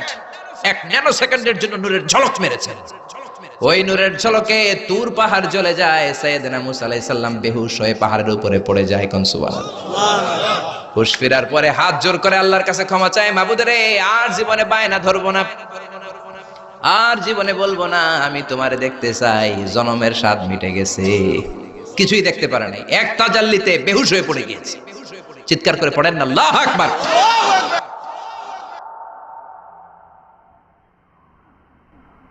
আল্লাহ নবীর সাহাবী প্রশ্ন করেছেন, নবীজি, বান্দা কখন আল্লাহর নিকটবর্তী হয়ে যায়? নবীজি বলেছেন, বান্দা যখন সেজদা দেয় তখন আল্লাহর বান্দার মাঝে কোনো হিজাব থাকে না, একদম আল্লাহ পাকের নিকটবর্তী হয়ে যায় বান্দা যখন সেজদায় পড়ে যায়। সুতরাং নামাজ হচ্ছে নিকটবর্তী হওয়া, সালাত এটা হচ্ছে নিকটবর্তী হওয়া। নামাজ ফরজ হওয়ার কারণ হচ্ছে এই যে মানুষ আল্লাহর বান্দা বা গোলাম হিসেবে সৃষ্টি হয়েছে, তাই একমুখী হয়ে এর বন্দিগি করা এটা হচ্ছে তার স্বাভাবিক একটা প্রকৃতি। আল্লাহ রাব্বুল আলামিন এই প্রকৃতির দাবি মিটাবার জন্যই নামাজের ব্যবস্থা করেছেন। মানুষের ফিতরত, মানুষের নেচার, মানুষের ফিতরত হচ্ছে এই যে কারো না কারো কাছে মাথা নত করা, হাত জোড় করা, মাথা নত করা, সার্বভৌমত্বের মালিক কাউকে মনে করা, হাত জোড় করতে হলে, মাথা নত করতে হলে, সার্বভৌমত্বের মালিক হিসেবে কাউকে গ্রহণ করতে হলে আল্লাহর বিকল্প কেউ আছে নাকি? ইসলামের মূল দাওয়াতটা হলো ফিতরত অনুযায়ী দাওয়াত দেওয়া হয়েছে, মানুষ যেন মাথা নত করে, গোলামি করে। এজন্য আল্লাহ রাব্বুল আলামিন বলেছেন যে আমি মানুষ এবং জিনকে সৃষ্টি করেছি, তার কারণটাই হলো মা খালাকাতুল জিন্না ওয়াল ইনসা ইল্লা লিয়াবুদুন। মানুষ আর জিন জাতিকে সৃষ্টি করা হয়েছে ইবাদতের জন্য, গোলামির জন্য। ইবাদত আর গোলামি এটাই করতে হবে, গোলামি করতে হবে, দাসত্ব করতে হবে। আর এই দাসত্ব, আল্লাহর আনুগত্যই গোলামির দাওয়াত দিয়েছেন দুনিয়ার সব নবীরা। কোন নবী বলেন নাই যে আমার গোলামি করো। কেউ বলেছেন? বলেন জোরে, কেউ বলেছেন?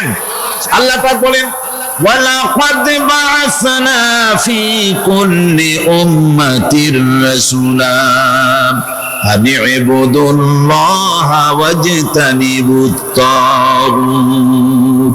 প্রত্যেক জাতির জন্য আমি রাসূল প্রেরণ করেছি, তারা মানুষকে দাওয়াত দিয়েছেন এই কথা বলে যে এক আল্লাহর গোলামি করো, তিনি ছাড়া কোনো ইলাহ নাই, আইন দাতা নাই, বিধান দাতা নাই, তার গোলামি, তার সামনে মাথা নত করে। নামাজ হচ্ছে তাওহীদের অবশ্যম্ভাবী এক বহির্প্রকাশ। তাওহীদের জন্য তাওহীদবাদী মানুষ যারা, তাদেরকে নামাজ আদায় করতেই হবে। আকীদা বিশ্বাসের দিক থেকে তাওহীদ যদি হয় পুরা দ্বীনের মূল উৎস, তাহলে আমলের দিক থেকে নামাজ হচ্ছে পুরা দ্বীনের মূল ভিত্তি। নামাজ হচ্ছে আমলের মূল ভিত্তি, এর বাস্তবায়ন ছাড়া দ্বীন পূর্ণ হয় না। নামাজ মুমিনের কেবলমাত্র একটি উত্তম আমলই নয়, বরং নামাজ হচ্ছে ঈমানের মূল ভিত্তি। যার কাছে নামাজ নাই তার কাছে কিছুই নাই। রাসূল কারীম সাল্লাল্লাহু আলাইহি ওয়াসাল্লাম বলেছেন যে নামাজ যে ব্যক্তি পড়ে না, আল্লাহ পাকের সাথে তার কোনো সম্পর্ক বাকি থাকে না। সুতরাং এই নামাজটা হচ্ছে যে একমাত্র একাগ্র চিত্তে আদবের সাথে আল্লাহর সামনে রুজু হয়ে যাও। কোরআনে কারীম বলছে, মুনিবিনা ইলাইহি ওয়াত্তাকুহু ওয়া আকিমুস সালাতা ওয়া লা তাকুনু মিনাল মুশরিকিন। তোমরা আল্লাহর দিকে রুজু হয়ে যাও এবং তাকে ভয় করে অন্যায় কাজ থেকে বিরত থাকো, আর নামাজ কায়েম করো, মুশরিকদের অন্তর্ভুক্ত হয়ে যেও না। নামাজ কায়েম করা, নামাজের আদেশ কোরআনে কারীমের মধ্যে আল্লাহ পাক বহু জায়গায় করেছেন।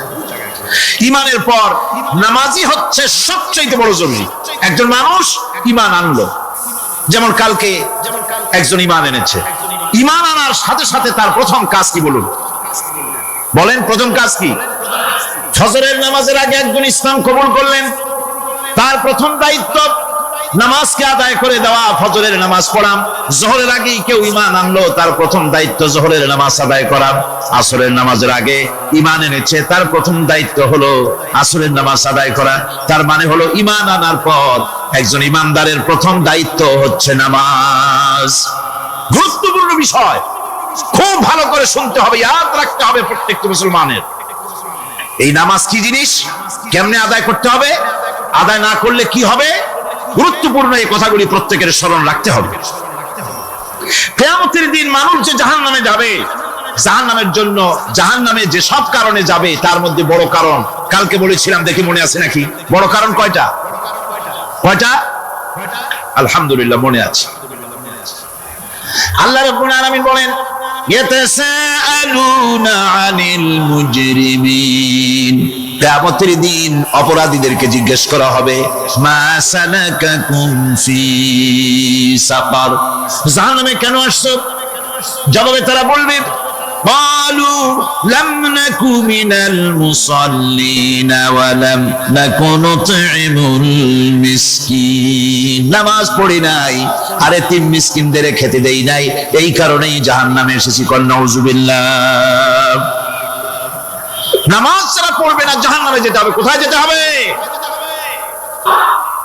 আকীদাগত দিক থেকে ঈমান হলো তাওহীদের স্বীকৃতি, আর আমলের দিক থেকে নামাজ হচ্ছে তাওহীদের বহিঃপ্রকাশ। আপনি মুসলমান তা প্রমাণ হবে নামাজ দিয়ে। নামাজহীন ঈমানের দাবি মূল্যহীন। যার নামাজ নাই তার ঈমানের দাবি করার কোনো মূল্যই নেই। অনেক এরকম কথা বলে, হুজুর আমি মানুষটা নিতান্ত খারাপ না, যাই মনে করো, গ্রামে রাস্তা বানাইছি, ব্রিজ করে দিয়েছি, কালভার্ট করেছি, এতিম মিসকিনদের তাও মাঝে মধ্যে খাবার দেই, বিধবারে কাপড় চোপড় দেই, মানুষটা আমি নিতান্ত খারাপ না, তবে এই মাঝে মধ্যে একটু নামাজ পড়ি না, তাতে কি আমার ঈমান নষ্ট হয়েছে নাকি? আমি বলি, ভাই ঈমানই তো নাই, নষ্ট হবে কি? ঈমান থাকলে না নষ্ট হবে? ঈমান নাই। সুতরাং একজন মুসলমান যদি নামাজ না পড়ে, নিজেকে মুসলমান বলে দাবি করার কোন হক তার না, দাবি করার অধিকার না। নামাজ হচ্ছে জিন্দেগি, নামাজটাই মূলত জিন্দেগি। নামাজটা কি? জিন্দেগি। আল্লাহ রাব্বুল আলামিন শিখাচ্ছেন, কুল ইন্না সালাতি ওয়া নুসুকি ওয়া মাহইয়ায়া ওয়া মামাতি লিল্লাহি রাব্বিল আলামিন। মুহাব্বতের সাথে সবাই পড়েন, কুল ইন্না সালাতি ওয়া নুসুকি ওয়া মাহইয়ায়া ওয়া মামাতি লিল্লাহি রাব্বিল আলামিন। বলো আমার নামাজ, বলো আমার নামাজ, আমার কোরবানি, আমার হায়াত, আমার মত সবকিছুই আল্লাহ রাব্বুল আলামিনের জন্য নিবেদিত। আমার বেঁচে থাকা, আমার মরে যাওয়া সব আল্লাহর জন্য। সে আল্লাহ রাব্বুল আলামিন, তার জন্য সবকিছু নিবেদিত করতে হবে। আল্লাহ পাকের গোলাম আমাদের বানিয়েছেন, আল্লাহ আমাদের গোলামি করা লাগবে। আর গোলামির নমুনা যাকাত দিয়া, হজ দিয়া, দান দিয়া, সদকা দিয়া, কোন জিনিস দিয়ে নামাজের মতো গোলামির উৎকৃষ্ট প্রমাণ বা নমুনা আর কিছুতে নাই। আমি যে গোলাম, তার উৎকৃষ্ট প্রমাণ হচ্ছে নামাজ।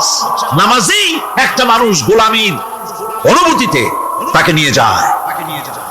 বাদশা হোক, মন্ত্রী হোক, পীর হোক, মওলানা হোক, মুহাদ্দিস হোক, বড় লোক হোক, গরিব হোক, পুরুষ হোক, নারী হোক, যেই হোক, নামাজে দাঁড়াইলো, একেবারে কান্দারে ধরিয়া, কানের কাছে হাত দিয়া, হাত দুটো বাঁধিয়া, মাথা নিচের দিকে দিয়ে দাঁড়ায় গেল। কিসের মতো? আসামির মতো, গোলামের মতো। সুবহানাল্লাহ। এদিক ওদিক তাকাইতে পারবে না, চোখটা থাকবে সেজদা যেখানে দিবা সেখানে। তাকানো নিষেধ, সেজদার দিকে তাকাও। এরপরে যখন রুকুতে গেলেন, গোলামের নমুনা হয়ে গেল। গোলামের এরকম মাথা নিচু করে থাকতে হয় প্রভুর সামনে। গেলেন রাজা, বাদশা, বড় লোক, সব অহংকার চূর্ণ হয়ে গেল। নাক আর কপাল দিয়া আমার মাবুদের দরবারে মাথাটা লাগাই দিলাম জমিনের উপরে। সুবহানাল্লাহ।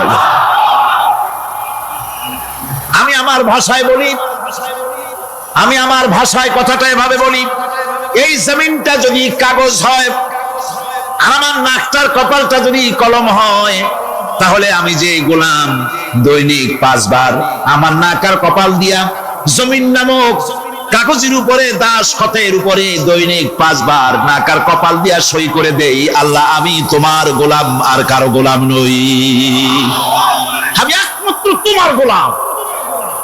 ঘুমের থেকে উঠে সেজদা দিয়ে বলি, দুপুরের সময় কাজ ফলাইয়া আরেকবার বলি, বিকেল আসার আগে আসরে আরেকবার বলি, দিন যখন শেষ হয় আরেকবার বলি, রাতে যখন শুতে যাই আরেকবার সেজদা দিয়ে ঘোষণা করি, মাবুদ আমি তোমার গোলাম। সুবহানাল্লাহ।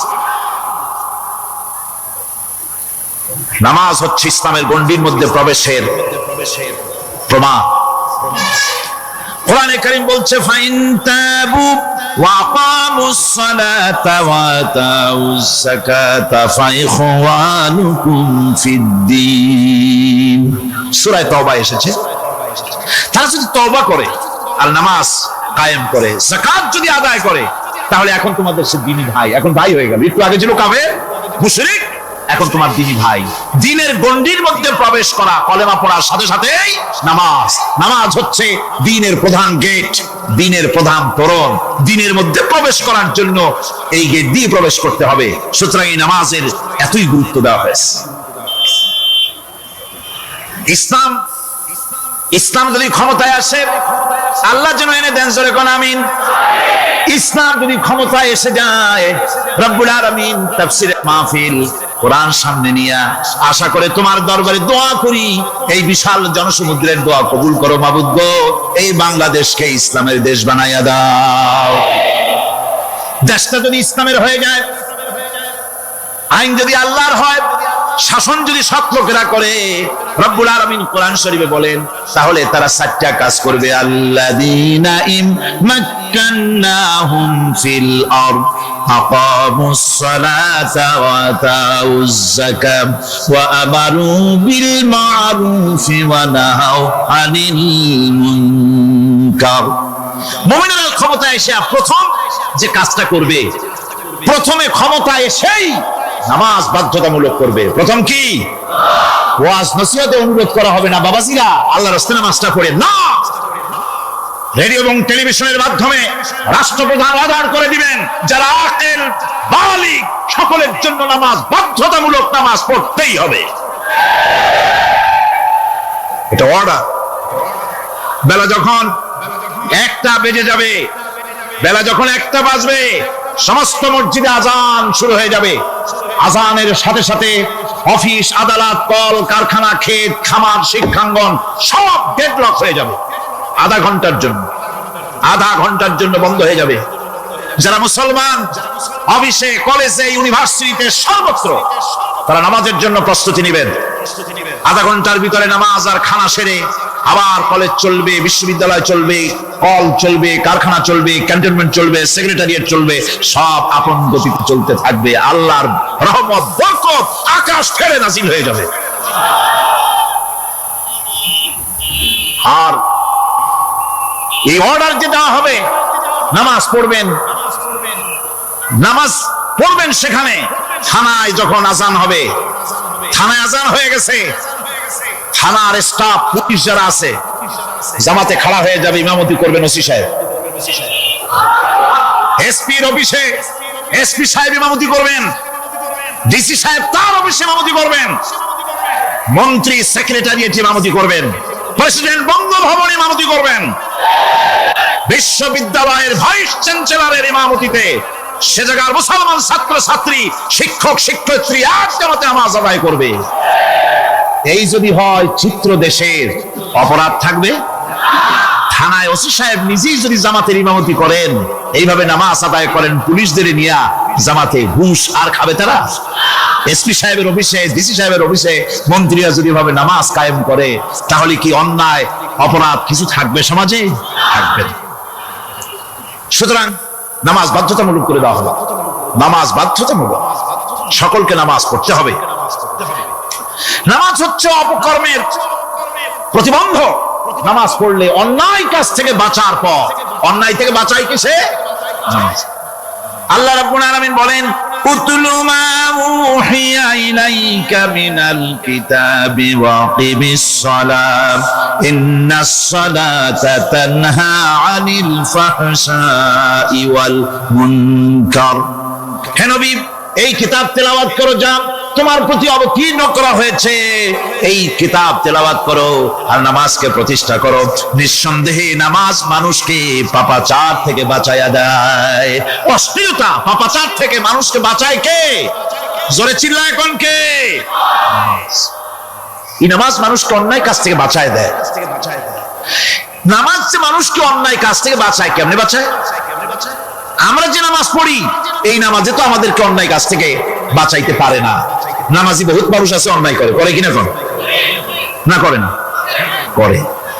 নামাজি অথচ অন্যায় করে। আর আল্লাহ বলছেন নামাজিকে, নামাজ তাকে অশ্লীলতা থেকে ফিরায়। তাহলে কথা কাটটা ঠিক? আল্লাহটা জোরে বলেন, কাটটা ঠিক? অবশ্যই আমার আল্লাহর কথা হক। আমি ভুল করতেছি না, আমি যেন কোথাও ভুল করতেছি, সামথিং ইজ রং, কোথাও যেন আমরা ভুল করে বসতেছি, সেই ভুলটা কি আমরা আবিষ্কার করতে চেষ্টা করবো ইনশাআল্লাহ। প্রথম যে কথাটা সেটা হচ্ছে যে আমরা যে নামাজে পড়ি আমরা তা বুঝি না। কথা ঠিক কিনা? আমি যদি এখন প্রশ্ন করি সামি আল্লাহু লিমান হামিদা অর্থ কি, কম ফার্স্ট ডিভিশনে কয়েকটা লেটার নিয়ে ফেল করবেন, এরকম লোক আছেন না নাই? সুবহান রাব্বিয়াল আলা অর্থ কি জানি না, সুবহান রাব্বিয়াল আযীমের অর্থ কি জানি না, দোয়া কুনুত অর্থ কি জানি না, তাশাহুদ অর্থ কি জানি না, সূরা ফাতিহার অর্থ কি জানি না। এমন কি উযুর মধ্যে কয়টা ফরজ তা অনেকের জানা নাই। কথা কি বেশি বললাম না ঠিক বলছি? একজনে জিজ্ঞেস করলো, মিয়া উযুতে কয় ফরজ? ভাই হুজুর কি মনে করেন যে বুঝি জানি না? এটা সাধারণ ব্যাপার, বলেন না কয় ফরজ? উযুতে তো 17 ফরজ।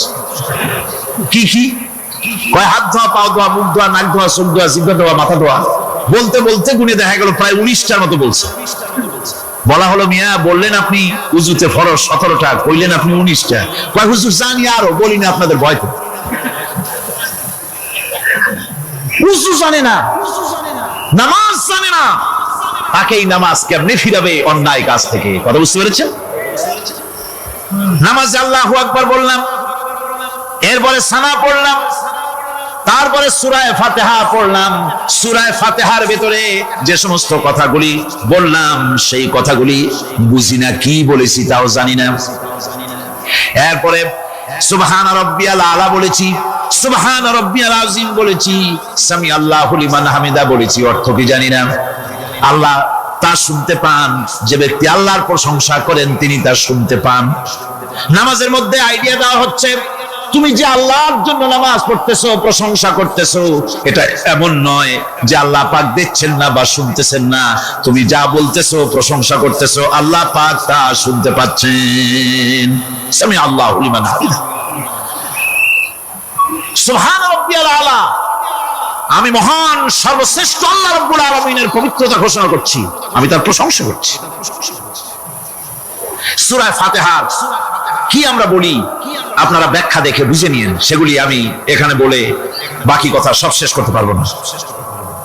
নামাজে কি পড়েন সেটা যদি জানতেন, অবশ্যই আল্লাহ রাব্বুল আলামিনের কথা কার্যকরী হয়ে যেত।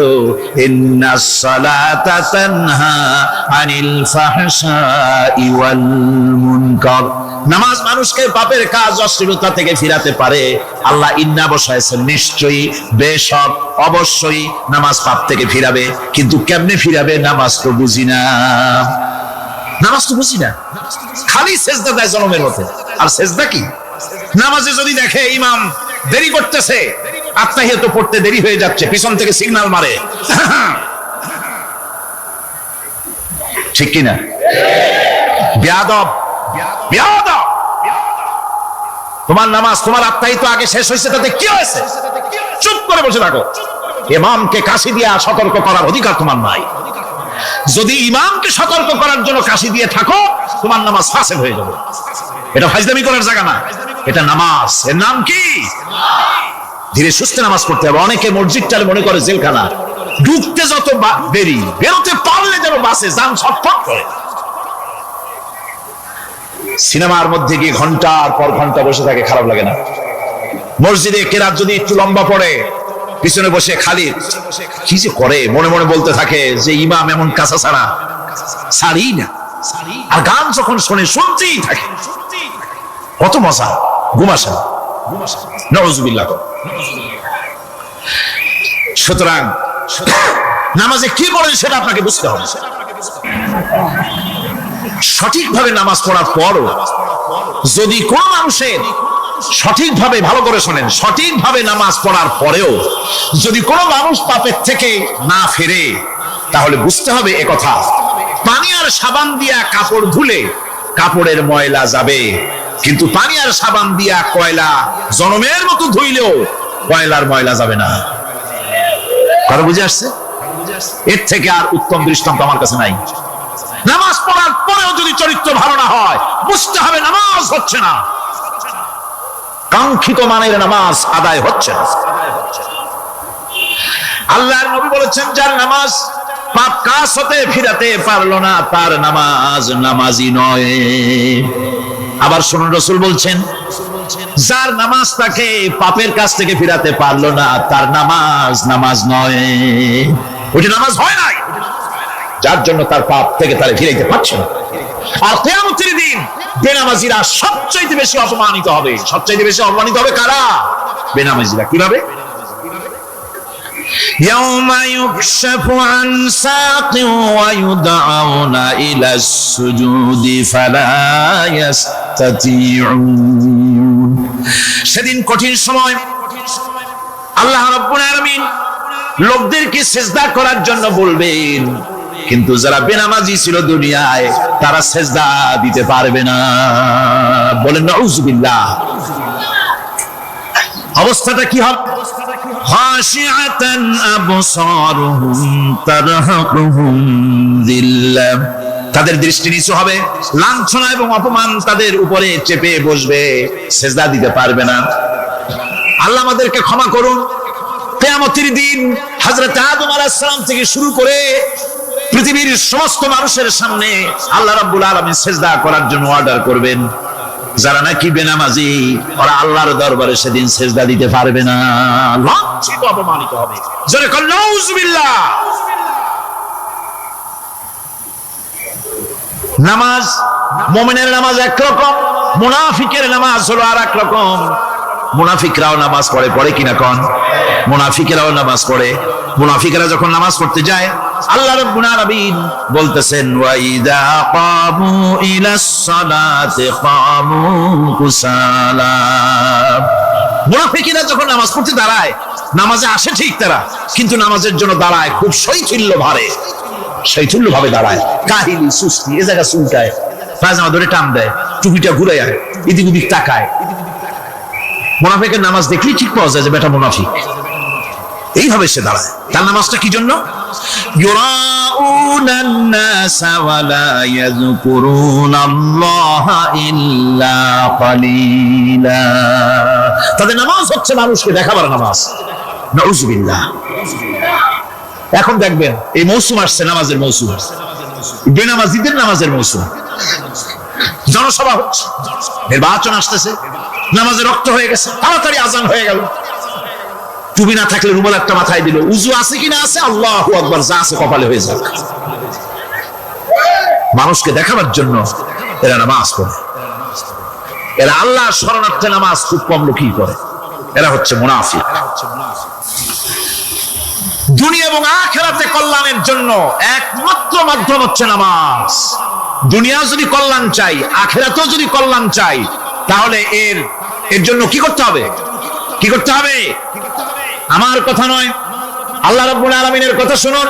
রব্বুল আলামিন বলেন, قد أفلح المؤمنون الذين هم في صلاتهم خاشعون والذين هم للزكاة فاعلون والذين هم لفروجهم حافظون। নিশ্চিতভাবে সেই সব মুমিন কল্যাণ লাভ করবে, নিশ্চিতভাবে। তারা হচ্ছে ওই সব লোক যারা নিজেদের নামাজ ভীতি মিশ্রিত বিনয় ভাবে, ভীতি মিশ্রিত অবস্থায় বিনয়ের সাথে যারা নামাজ আদায় করে, যারা বেহুদা কাজ থেকে বিরত থাকে, যারা যাকাতের পন্থায় কর্মতৎপর হয়, আর যারা নিজের লজ্জাস্থানকে হেফাজত করে। এরপরে আল্লাহ পাক বলেন ওয়াল্লাযীনা হুম লিআমানাতিহিম ওয়া আহদিহিম রাউন ওয়াল্লাযীনা আলা সালাওয়াতিহিম ইউহাফিজুন ওয়াল্লাযীনা আলা সালাতিহিম হাফিজুন। আর যারা তাদের আমানতকে পূর্ণ করে, আমানত এবং তাদের ওয়াদা চুক্তি পূর্ণ করে, এবং যারা নিজেদের নামাজ সমূহকে পূর্ণভাবে হক আদায় করে নামাজ পড়ে, নামাজের যারা হেফাজত করে, এরা কারা? এরা হচ্ছে উলাইকা হুমুল ওয়ারিসুন আল্লাযীনা ইয়ারিসুনাল ফিরদাউসা হুম ফিহা খালিদুন। এরা হচ্ছে সেই সব লোক, এরা উত্তরাধিকার হচ্ছে জান্নাতের উত্তরাধিকার, জান্নাতুল ফিরদাউসে আল্লাহ রাব্বুল আলামিন এই গুণ বিশিষ্ট লোকদের জন্য জায়গা করে দিবেন। জোরে করে সুবহানাল্লাহ। নামাজকে পড়তে বলা হয়নি, কোরআন শরীফে বলা হয়েছে নামাজ কায়েম করো। কি বলা হয়েছে কোন তো দেখি? নামাজ কায়েম করো, নামাজ পড়ো। এই কথা কিন্তু কোরআন শরীফে কোনো জায়গায় আছে নাকি? এখন কায়েম করা কারে বলি? একটা গুরুত্বপূর্ণ আরেকটি বিষয়, নামাজ কায়েম করতে বলা হয়েছে। কায়েম কি?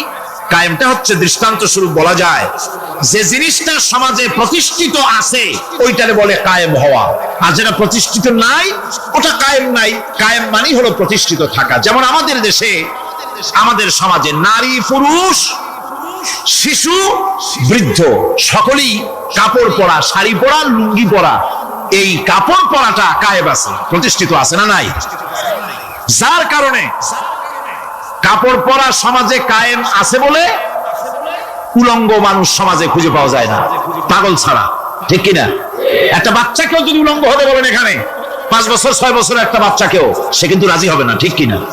যেহেতু কাপড় পরা সমাজে প্রতিষ্ঠিত আছে সেহেতু উলঙ্গ মানুষ পাওয়া যায় না, কাপড় পরাটাই এখানে প্রতিষ্ঠিত। সুতরাং এখন অবস্থাটা এই হয়েছে, কাপড় পরা প্রতিষ্ঠিত আছে বলে কোন উলঙ্গ মানুষ এসে যদি এই মঞ্চে দাঁড়ায় আর বলে আমাকে একটু বক্তৃতা করতে দেন, আপনারা কি করবেন? মঞ্চে তো উঠতেই দিবেন না। উলঙ্গ মানুষ যদি কোনো চাকরি নিতে যায় ইন্টারভিউতে, তাকে লাইনে দাঁড়াইতে দেবে? দেবে না। এমনকি উলঙ্গ হয়ে যদি বাড়িতে প্রবেশ করে তার বড় দূর দূর করে তাড়াই দেবে। ঠিক কিনা? যেহেতু সমাজের ভিতরে কাপড় প্রতিষ্ঠিত আছে সেই জন্য এই উলঙ্গ মানুষ পাওয়া যায় না। অনুরূপ ভাবে নামাজ যদি প্রতিষ্ঠিত হতো সমাজের ভিতরে, তাহলে বেনামাজি খুঁজে পাওয়া যেত না। চাকরি করতে গেলে সেখানে নামাজ মানদণ্ড হয়ে যেত, নামাজ পড়ে কিনা তা দেখে নেওয়া হতো। বেনামাজি লোক পাওয়াই যেত না যদি প্রতিষ্ঠিত থাকতো। প্রথম প্রশ্নই হতো তুমি নামাজ পড়ো কিনা। ইলেকশনে যদি একজন উলঙ্গ মানুষ এসে দাঁড়ায়, ভাইরা এবার আমার বোতল মার্কা বাক্স, উলঙ্গ মানুষ এসে ভোটে দাঁড়াইছে, আপনারা ভোট দিবেন? দিবেন। ওইটা কাপড় প্রতিষ্ঠিত আছে বলে, লুঙ্গি প্রতিষ্ঠিত সমাজে আছে বলে উলঙ্গ মানুষকে আপনি ভোট দিবেন না। নামাজ যদি প্রতিষ্ঠিত থাকতো সমাজে, বেনামাজি মানুষ যদি এসে মঞ্চে দাঁড়ায় যতই বলতো আমি ক্ষমতায় গেলে এই করব সেই করব, নামাজ প্রতিষ্ঠিত থাকলে পরে বেনামাজিরে কেউ ভোট দিত না। নামাজ যদি প্রতিষ্ঠিত থাকতো তাহলে অফিসের অফিসার তো দূরের কথা, বেনামাজি অফিসের ঝাড়ুদারের চাকরিও তার কিসমতে যুক্ত না, যদি নামাজ প্রতিষ্ঠিত থাকতো। এর নাম হলো নামাজ কায়েম হওয়া। নামাজ কায়েম থাকলে এই অবস্থার সৃষ্টি হতো। এই জন্য আল্লাহ পাক বলেছেন নামাজকে কায়েম করতে হবে।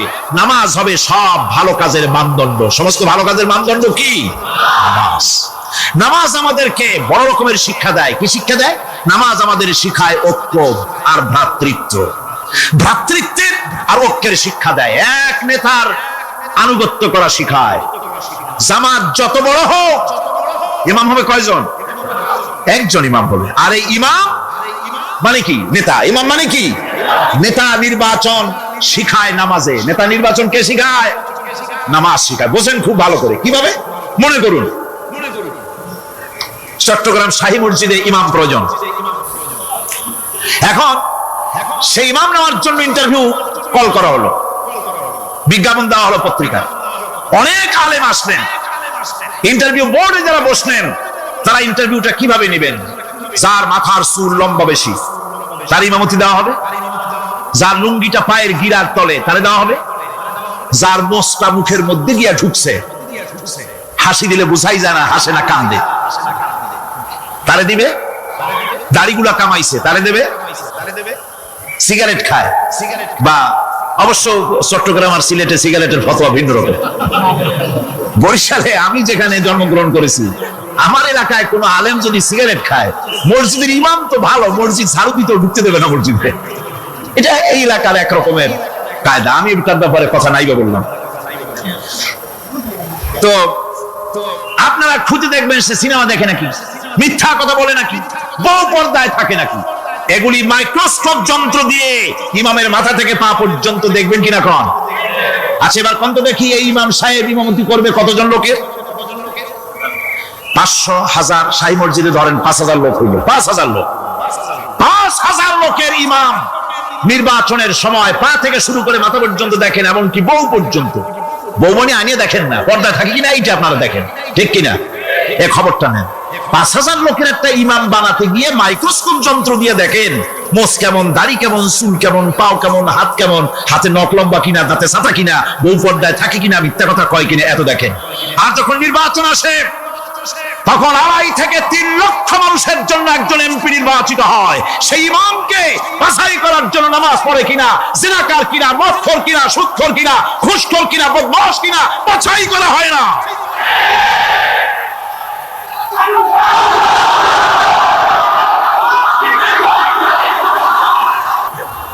নামাজ আমাদেরকে এটা শিখায়, ইমামকে আপনি বানাইতে হবে। কোন সুবহানাল্লাহ। নামাজ ঐক্য শিখায়, নামাজ ভ্রাতৃত্ব শিখায়, নামাজ পারস্পরিক মহব্বত শিখায়, নামাজ নেতা কেমন হওয়া উচিত, নেতা নির্বাচন শিখায়। আবার নেতা ভুল করলে তার ভুল বলা যাবে না, এরকম হতে পারবে না। নামাজের ভিতরে ইমাম যদি ভুল করলে আপনি লোকমা দিবেন, সুবহানাল্লাহ, আল্লাহু আকবার বলবেন। যদি তিনি সংশোধন না হলেন আবার দেন, তাতেও সংশোধন হলো না আবার দেন। 3 বার লোকমা দেওয়ার পর যদি ভুল সংশোধন না করে নামাজ ছেড়ে দেন, ইমামকে বের করে দেন, নতুন ইমাম নিয়োগ করে। যারা ক্ষমতায় যাবে, আপনি রাষ্ট্রের ইমাম যারা বানাবেন, সেই রাষ্ট্রীয় ইমাম যদি জনগণের ইচ্ছার বিরুদ্ধে যদি চলে, 1 বার লোকমান দেন, 2 বার লোকমান দেন, 3 বার দেন, তারপরেও যদি না নামে, খাট ধরে নামেন। নামাজ আপনাকে নেতা নির্বাচন, নেতাকে প্রতিষ্ঠিত রাখা, নেতার আনুগত্য আপনাকে শেখায়। নামাজ লাইন সোজা করে দাঁড়াতে হবে। লাইন যদি বাঁকা করে আপনার কলিজাটা ওরকম বাঁকা হয়ে যাবে। নাউযুবিল্লাহ। নামাজের কাতারে যার কারণে নামাজের কাতার বাঁকা হবে, পুরা কাতারের জন্য আল্লাহর কাছে ওই লোকটা দায়ী হয়ে যাবে। নামাজ শৃঙ্খলা শিখায়। সুবহানাল্লাহ কইতে ইচ্ছা করে না? নামাজ শৃঙ্খলা শিখায়, শৃঙ্খলা বোধ শিখায়, সোজা হয়ে দাঁড়ায়। তারপরে ঐক্য এবং মহব্বত শিখায়। নামাজের ভিতরে যখন দাঁড়ায় গেলেন, আমির দাঁড়ালো, ফকির দাঁড়ালো, মন্ত্রী দাঁড়ালো, তার ড্রাইভারও দাঁড়ায় গেল, একই কাতারে দাঁড়ায় গেছে। নামাজ পড়তে গিয়ে ড্রাইভারের পাও গিয়ে লেগেছে মন্ত্রীর গায়ে। নামাজ শেষ হওয়ার পর মন্ত্রীর বাবার ক্ষমতা নাই এ কথা বলার যে বেটা ড্রাইভার সলিমদ্দি, তোর পাও লেগেছে আমার পায়ে, তোর চাকরি সুদ্ধা দোজখে পাঠায় দেব। পারবে বলতে? পারবে না। মিয়া মন্ত্রী সাহেব, এটা তোমার সেক্রেটারিয়েট না, এটা আল্লাহর ঘর। এটা কার ঘর? एक ही सफ में खड़े हो गए महमूद अयाज, एक ही सफ में खड़े हो गए महमूद अयाज, न कोई बंदा रहा न कोई बंदा नवाज। एक ही कतारे दाঁড়িয়ে গেছে।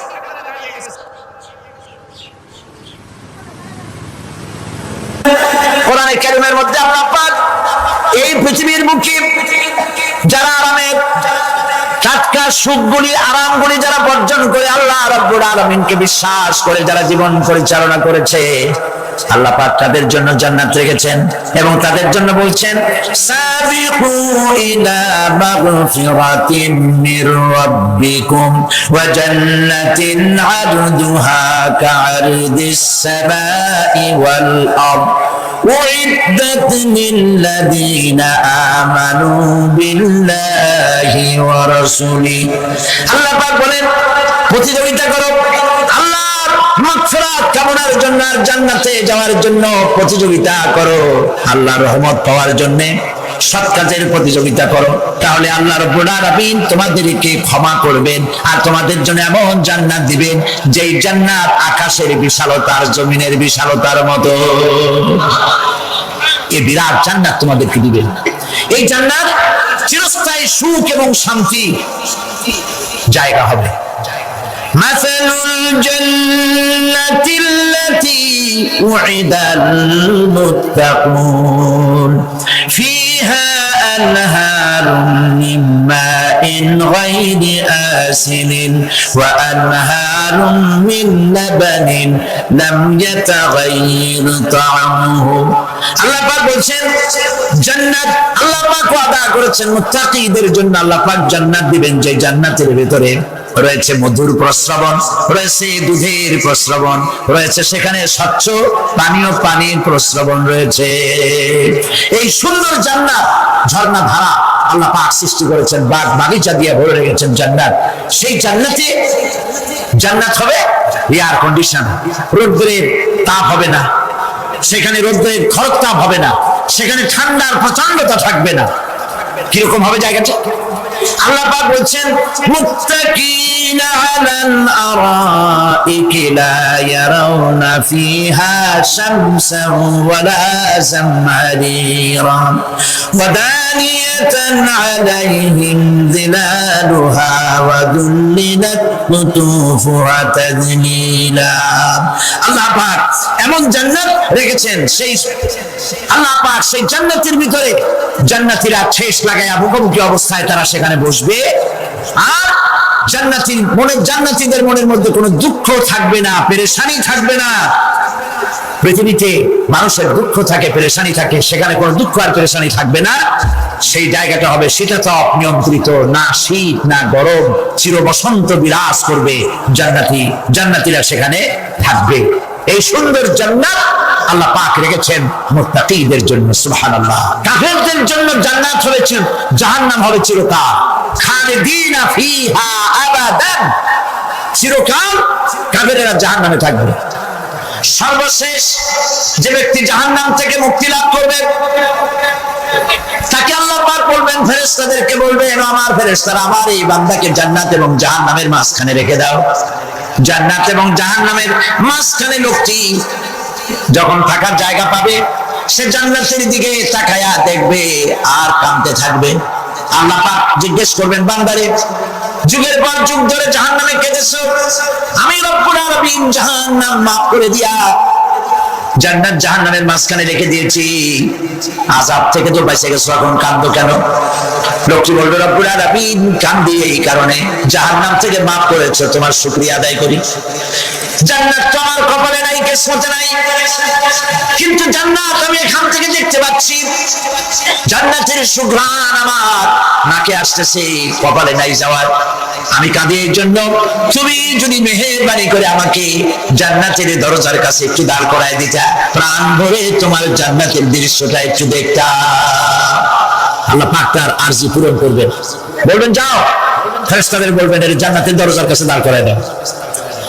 জান্নাতের দরজার কাছে দাঁড়িয়ে লোকটি আবার কান্না শুরু করবে।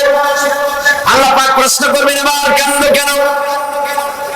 লোকটি বলল, রব্বুল আলামিন কান্দি এই কারণে, জান্নাতের এই দরজায় দাঁড়ায়া জান্নাতের অফুরন্ত নিয়ামত কিছুই ভালো করে দেখা যায় না, শুধু অল্প জায়গা দেখি। যদি তুমি আমারে দয়া করে জান্নাতের মাঝখানে দাঁড় করায় দিতা, চতুর্দিকে তাকায়া তাকায়া দেখা কলিজারে ঠান্ডা বানাইতাম। তবে আমি ওয়াদা করি, জান্নাতের কোনো নাজ নিয়ামত, কোনো ফল আমি খাবো না, ধরবো না, ছুঁইবো না। একটুখানি মেহেরবানি করে মাঝখানে দাঁড় করাইয়া দাও, জান্নারে ঠান্ডা করি। আল্লাহ রাব্বুল আলামিন ফেরেশতাদের বলবেন, আমার এই বান্দারে জান্নাতের মাঝখানে দাঁড় করাইয়া দে। আল্লাহর নবী বলেন জান্নাতের মাঝখানে দাঁড়িয়ে লোকটি আগের চাইতে আরো জোরে চিৎকার মেরে কাঁদতে থাকবে। আল্লাহ পাক বলবেন বান্দারে কি হলো তোর? দরজার কাছে আসতে চাইছিলে, আইনা দিলাম। আবার এবার মাঝখানে আসতে চাইছো, তাও এনে দিয়েছি। আবার কান্দো কেন? লোকটি বলবে রব্বুল আলামিন এবার কান্দি এই জন্যে তুমি যখন দয়া করে একটিবার জান্নাতের মাঝখানে এনে আমাকে দাঁড় করায় দিয়েছো। তুমি রহমান রহিম গফুরুর রহিম, এই জান্নাত থেকে আবার আর বাইর করে দিও না। আল্লাহ রাব্বুল আলামিন বলবেন ও আমার বান্দারে, আমার এই জান্নাত তোর খুব পছন্দ হয়েছে নাকি? লোকটি বলবে রব্বুল আলামিন কলিজা ঠান্ডা হয়ে গেছে, ভাবতেও পারি না এই জান্নাত এত সুন্দর। আল্লাহ পাক বলবেন বান্দারে এরকম একটি নয় দুইটা নয়, তোর জন্য আমি 10টা জান্নাত এরকম রিজার্ভ করে রাখছি। সুবহানাল্লাহ। আল্লাহ পাককে ভয় করে পৃথিবীর সমস্ত পাপ থেকে যারা নিজেকে রক্ষা করবে আল্লাহ তাদের জন্য এই জান্নাত রেখে দিয়েছেন। সুবহানাল্লাহ। সেই জান্নাতের রিসিপশন আপনারা আন্দাজ করতে পারবেন না রিসিপশন কারে কয়। কি এর প্রধানমন্ত্রী আর প্রেসিডেন্ট 4টা পুলিশ আর আর্মি আসে একটা ফট করে সেলুট মারলো, বাস শেষ হয়ে গেল, এরকম না। জান্নাতীদেরকে রিসিপশন দেওয়া হবে।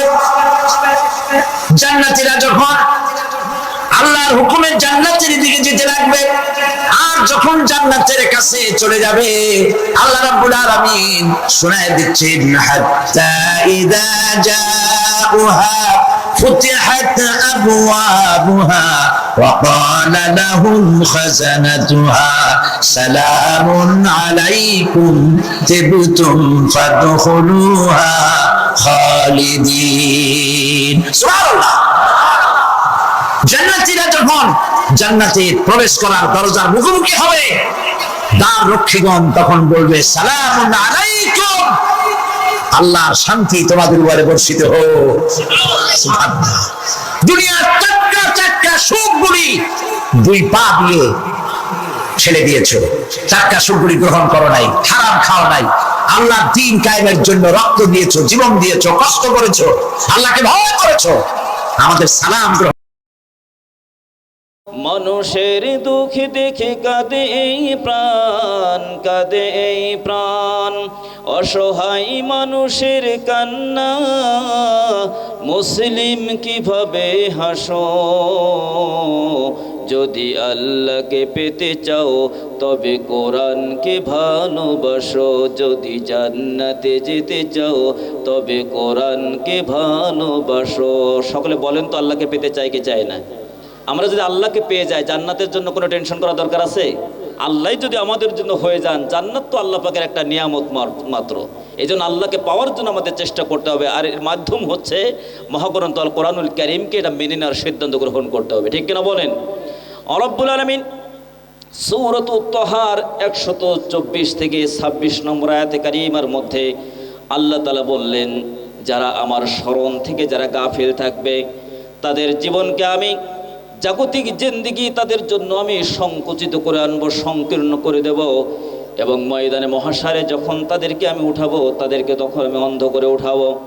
এই যে চক্ষুষ্মান মানুষ যারা সেদিন অন্ধ হয়ে উঠবে কোরআনকে অবহেলা অযত্ন করার কারণে, কোরআনের হুকুমগুলোকে পৃষ্ঠদেশ পোষণ করে নিজের খেয়াল খুশি মতো জীবন পরিচালনা করার জন্য যারা সিদ্ধান্ত গ্রহণ করেছে, সম্মানিত ভাই বন্ধুগণ, এই মানুষগুলো দুনিয়ার জিন্দেগিতে চোখ নিয়েছিল, কিন্তু এই চোখ থাকা সত্ত্বেও যারা এই চোখের ব্যবহার যথাযথভাবে করলো না, কাল কিয়ামতের কঠিন ময়দানে যখন অন্ধ হয়ে উঠবে তখন প্রত্যেকে আমরা সেদিন বলবো, যারা অন্ধ হয়ে উঠবে, ক্বালা রব্বি লিমা হাশারতানি আ'মা ওয়া ক্বাদ কুনতু বাসীরা, ওগো আমাদের রব আমাদেরকে কেন অন্ধ করে উঠালে, অথচ আমরা তো চক্ষুষ্মান ছিলাম। আল্লাহ রাব্বুল আলামিন বলেন, ক্বালা কাযালিকা আতাতকা আয়াতুনা ফানাসিতাহা ওয়া কাযালিকাল ইয়াউমা তুনসা। তোমার সামনে আমার আয়াত গিয়েছিল, আমার নিদর্শন গিয়েছিল, আমার ডিরেকশন গিয়েছিল, তোমরা সেটাকে অবজ্ঞা করেছিলে, তোমরা সেটাকে পৃষ্ঠদেশ পোষণ করেছিলে। কোরআনকে দিয়েছিলাম তোমাদের ভাগ্যকে গঠন করার জন্য, আর সময়ের ব্যবধানে এই কোরআনকে তোমরা মাহজুর কিতাব তথা তোমরা পরিত্যক্ত কিতাবে তোমরা পরিণত করেছিলে। জোরে বলেন ঠিক না বেঠিক? আমার ভাই বন্ধুগণ, একটু বিচার করেন, হিসাব নিজেরাই করি। যারা আওয়াজ শুনছেন কিন্তু প্যান্ডেলে ঢুকছেন না, সেই মানুষগুলোকে বলছি, হিসাব করেন আল্লাহর এই কোরআনের এই যে শাশ্বত সোনালী যে আয়াত, এই আয়াতের মধ্যে আল্লাহ পাক যাদেরকে অন্ধ করে উঠানোর জন্য বললেন, আপনারা সবাই একটু হিসাব করেন তো, কাল কিয়ামতের কঠিন ময়দানে চোখ নিয়ে কয় পার্সেন্ট মানুষ উঠবে সেদিন? বেশিরভাগ মানুষ কোরআন পড়ে না, বেশিরভাগ মানুষ কোরআন বোঝে না, কোরআন পড়ার চেষ্টা করে না। কোরআন অনুযায়ী ব্যক্তি থেকে পরিবার থেকে সমাজ থেকে রাষ্ট্র তথা সর্বত্রই কোরআনের যে সিস্টেম, যে পদ্ধতি, কোরআনের যে আদর্শ, এটা বাস্তবায়ন হওয়া দরকার ছিল। কিন্তু বেশিরভাগ দেখা যায় যে আমাদের এটা অবহেলা এবং অযত্নের কারণে বাস্তবায়ন তো হয় না, আমাদের দ্বারাই আল্লাহ পাকের প্রতিটি বিধান আমাদের দ্বারাই লঙ্ঘিত হচ্ছে। ঠিক কিনা জোরে বলেন? সূরাতুল ফুরকানের 33 নম্বর আয়াতে রব্বুল আলামিন বলেন, ওয়াকালা রাসূলু ইয়া রাব্বি ইন্না কওমি ইত্তাখাযু হাযাল কুরআনা মাহজুরা। রব্বুল আলামিন বলেন, কাল কিয়ামতের কঠিন ময়দানে রাসূল সেদিন আল্লাহ পাকের কাছে তার জাতির লোকদের বিরুদ্ধে সেদিন মামলা দায়ের করবে। সেদিন রাসূল অভিযোগ করবে যে আল্লাহ, আমি তাদের কাছে দুইটা জিনিস রেখে এসেছিলাম, বলে এসেছিলাম যে লাম তারাকতু ফিকুম আমরাইন লান তাদিল্লু মা তামাসসাকতুম বিহিমা কিতাবাল্লাহি ওয়া সুন্নাতি রাসূল। আল্লাহ রাসূল সাল্লাল্লাহু আলাইহি ওয়াসাল্লাম বলে গিয়েছিলেন যে তোমরা কখনো লক্ষ্যচ্যুত হবে না, তোমরা কখনো পথভ্রষ্ট হবে না, তোমরা কখনো গোমরা হবে না। কিসের হতাশা, কিসের টেনশন? আমি আল্লাহ রাসূল দুনিয়ার মাঝ থেকে অন্যান্য নবীরাও এসেছেন, তারাও চলে গিয়েছেন, স্বাভাবিকভাবে আমাকেও চলে যেতে হবে, কিন্তু দুইটা জিনিস তোমাদেরকে লক্ষ্যচ্যুত হতে দিবে না। সেই দুইটা জিনিসকে যদি তোমরা আঁকড়ে ধরে থাকতে পারো, তার মধ্যে নাম্বার 1 হচ্ছে মহাগ্রন্থ কোরআনুল কারীম, 2 নম্বর হচ্ছে আমি রাসূল, আমার সুন্নাহ, আমার আদর্শ। জোরে বলেন সুবহানাল্লাহ। আমার ভাই বন্ধুগণ, এই যে রমজান মাস এসেছিল, রমজান চলে গিয়েছে, কিন্তু রমজান থেকে শিখলামটা কি, রমজান থেকে নিলামটা কি? আল্লাহ রাব্বুল আলামিনের কাছে যদি আপনি প্রশ্ন করেন রব্বুল আলামিন কেন দিলেন রমজান, আল্লাহ পাক বলেন লাআল্লাকুম তাত্তাকুন, এই জন্য দিয়েছি যাতে করে তোমরা ফরহেজগারী জীবন অর্জন করতে পারো, যাতে করে তোমরা তাকওয়া ভিত্তিক জীবন অর্জন করতে পারো। যেহেতু আল্লাহ রাব্বুল আলামিনের কাছে আপনার ব্যক্তিত্ব, আপনার প্রভাব প্রতিপত্তি, আপনার রাজনৈতিক শক্তি, আপনি বংশীয় কিনা, টাকা পয়সা আপনার ভরি আছে কিনা, গায়ে শক্তি বেশি কিনা, এটা আল্লাহ পাকের কাছে বিবেচনায় আসবে না। আল্লাহ রাব্বুল আলামিন বিবেচনায় আনবেন ইন্না আকরামাকুম ইনদাল্লাহি আতকাকুম, তোমাদের মধ্যে সেই ব্যক্তি সবচেয়ে বেশি সম্মানিত যার দিল কলিজার মধ্যে আল্লাহর ভয় রয়ে গেছে। সুবহানাল্লাহ বলেন। এই জন্য আপনি বলেন রব্বুল আলামিন রমজান দেওয়ার উদ্দেশ্য কি? আল্লাহ পাক বললেন আল্লাকুম তাত্তাকুন, উদ্দেশ্য হচ্ছে ফরজগারিতা জীবন তোমরা অর্জন করতে পারবে। আমার ভাই বন্ধুগণ, এই জন্য আমরা রমজান মাসে আমরা মানুষের আনাগোনা দেখেছি, মসজিদগুলো ভরপুর দেখেছি, মসজিদগুলোর মধ্যে আমরা গ্যাদারিং সৃষ্টি করতে দেখেছি। রমজান চলে যাওয়ার আগেই মানুষগুলো এখন হারানো বিজ্ঞপ্তি দিতে হচ্ছে। আমার ভাই বন্ধুগণ, আল্লাহ পাক এই যে সূরা আহকাব 46 নম্বর সূরাতুল আহকাবের আল্লাহ পাক 12 এবং 13 নম্বর আয়াতের মধ্যে বলেন লিল্লাহি তাকবীর, লিল্লাহি তাকবীর, দ্বিতীয় বক্তার আগমন। সম্মানিত ভাইরা, আজকের মাহফিলের সম্মানিত দ্বিতীয় বক্তা বিশিষ্ট আলেম দ্বীন, আমাদের যশোর জেলার গর্ব এবং কিতাবী আলেম, আমাদের একান্ত প্রিয় শ্রদ্ধাভাজন বড় ভাই হাফেজ মাওলানা জুলফিকার আল মাহমুদ হাফিজাহুল্লাহ, তিনি চলে এসেছেন আজকের এই মাহফিলে। তার মতো মানুষ যদি দ্বিতীয় বক্তা হয় তাহলে প্রধান বক্তা আরও কত সুন্দর তিনি আলোচনা আমাদের উপহার দিবেন। তিনি তো অন্যান্য বড় বড় মাহফিলে তিনিই প্রধান বক্তা থাকেন। আল্লাহ পাক প্রিয় ভাইকে সুস্থতার সাথে মঞ্চে এনেছেন, তিনি কথা বলবেন, সেই কথা যেন আমাদের চলার পথের পাতো হয়, সেই আশাবাদ আমরা ব্যক্ত করছি। শুধুমাত্র আমি 1 মিনিট মেহমানের কাছ থেকে চেয়ে নেব।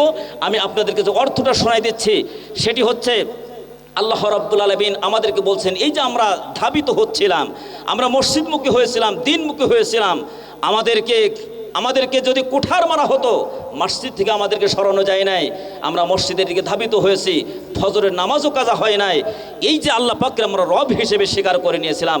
আমার ভাইজান চমৎকারভাবে রবের ব্যাখ্যা তিনি দিয়ে থাকেন, চমৎকার ব্যাখ্যা। হয়তোবা যদি আলোচনা সাপেক্ষে চলে আসে তিনি বলবেন, আমরা আল্লাহ পাককে রব হিসেবে যখন গ্রহণ করে নিয়েছি, আল্লাহ পাক বলছেন শুধু সামান্য সময়ের জন্য আংশিকভাবে নয়, শুধু রমজান মাসে নয়, সুম্মাস্তাকামু, এটার উপরে তোমাদের ইস্তেকামত থাকতে হবে, এটা দৃঢ়ভাবে অবস্থান করতে হবে। যদি তোমরা তা করতে পারো, ফালা খাউফুন আলাইহিম ওয়ালা হুম ইয়াহজানুন, তাদের কোনো ভয় হবে না, তাদের কোনো চিন্তা করা লাগবে না। আর উলাইকা আসহাবুল জান্নাতি খালিদিনা ফিহা জাযাআম বিমা কানু ইয়ামালুন। আর এই গুণ কোয়ালিটি যারা অর্জন করতে পারবে, যে আল্লাহ পাকের দিনের ভিতরে প্রবেশ করেছেন, নামাজ শুরু করে দিয়েছেন, দিন মানা শুরু করে দিয়েছেন, হঠাৎ করে শয়তান আপনাকে ল্যাং মেরে দিয়ে শয়তান আবার তার সে দলভুক্ত আপনাকে করে নিল, আপনার কোনো পরিবর্তন যখন হলো না, তাহলে রমজান থেকে আপনি কিছু নিতে পারলেন না। এই ধরনের নামাজি, এই ধরনের রোজাদারের না খেয়ে থাকা আর মসজিদে গ্যাদারিং সৃষ্টি করা, এটা মানুষের চোখে ধোঁকা দেওয়া যাবে, মানুষকে প্রতারিত করা যাবে, আল্লাহ রাব্বুল আলামিনকে কিন্তু প্রতারিত করা যাবে না।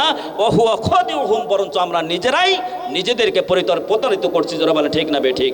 সম্মানিত ভাই বন্ধুগণ, কথা হচ্ছে আমার শেষ। আল্লাহ রাসূল সাল্লাল্লাহু আলাইহি ওয়াসাল্লাম বলছেন, মান সামা রমাদান, যেই ব্যক্তি রমজানের রোজা রাখলো, সুম্মা আতবাহু সিত্তাম মিন শাওয়াল, এবং রমজানের পরে আপনার শাওয়াল মাসে 6টি রোজা, এটা ভেঙ্গে হোক আর একসাথে হোক, পুরো মাসব্যাপী 6টি রোজা রাখবে। আল্লাহ রাসূল সাল্লাল্লাহু আলাইহি ওয়াসাল্লাম বলেছেন, কানা কাসিয়ামেদ দাহর, সেই ব্যক্তি যেন পুরো একটি বছর রোজা রাখলো।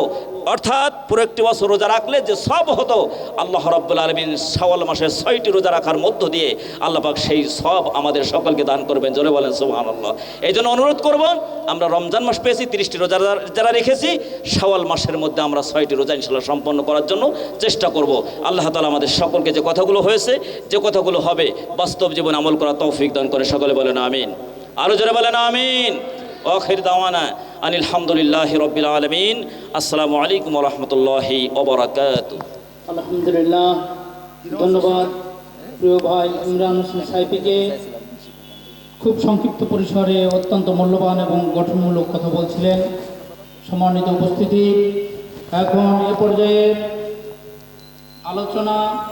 আলোচনা করবেন ঐতিহ্যবাহী শাকারিগাতি দানবীর হাজী মোহাম্মদ মহসিন হাফেজিয়া মাদ্রাসা এতিমখানার পক্ষ থেকে আয়োজিত 2026 সালের 22তম 2 দিন ব্যাপী এই বিশাল তাফসীরুল কোরআন মাহফিলের সমাপনী রজনীর সম্মানিত দ্বিতীয় বক্তা, আমাদের শ্রদ্ধাভাজন ব্যক্তিত্ব, বিশিষ্ট ইসলামী চিন্তাবিদ ও সাহিত্যিক জনাব হাফেজ মাওলানা জুলফিকার আল মাহমুদ। আমি মুহতারাম মেহমানকে এখন গুরুত্বপূর্ণ আলোচনা পেশ করার জন্য বিশেষভাবে অনুরোধ করছি।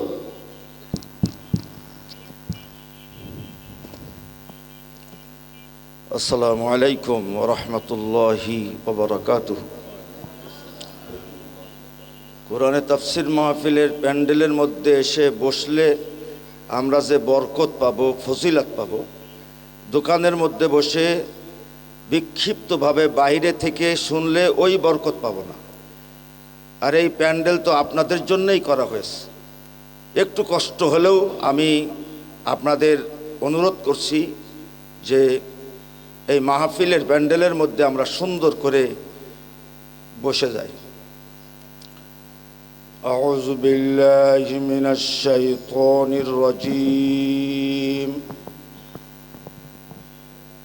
বিসমিল্লাহির রহমানির রহিম।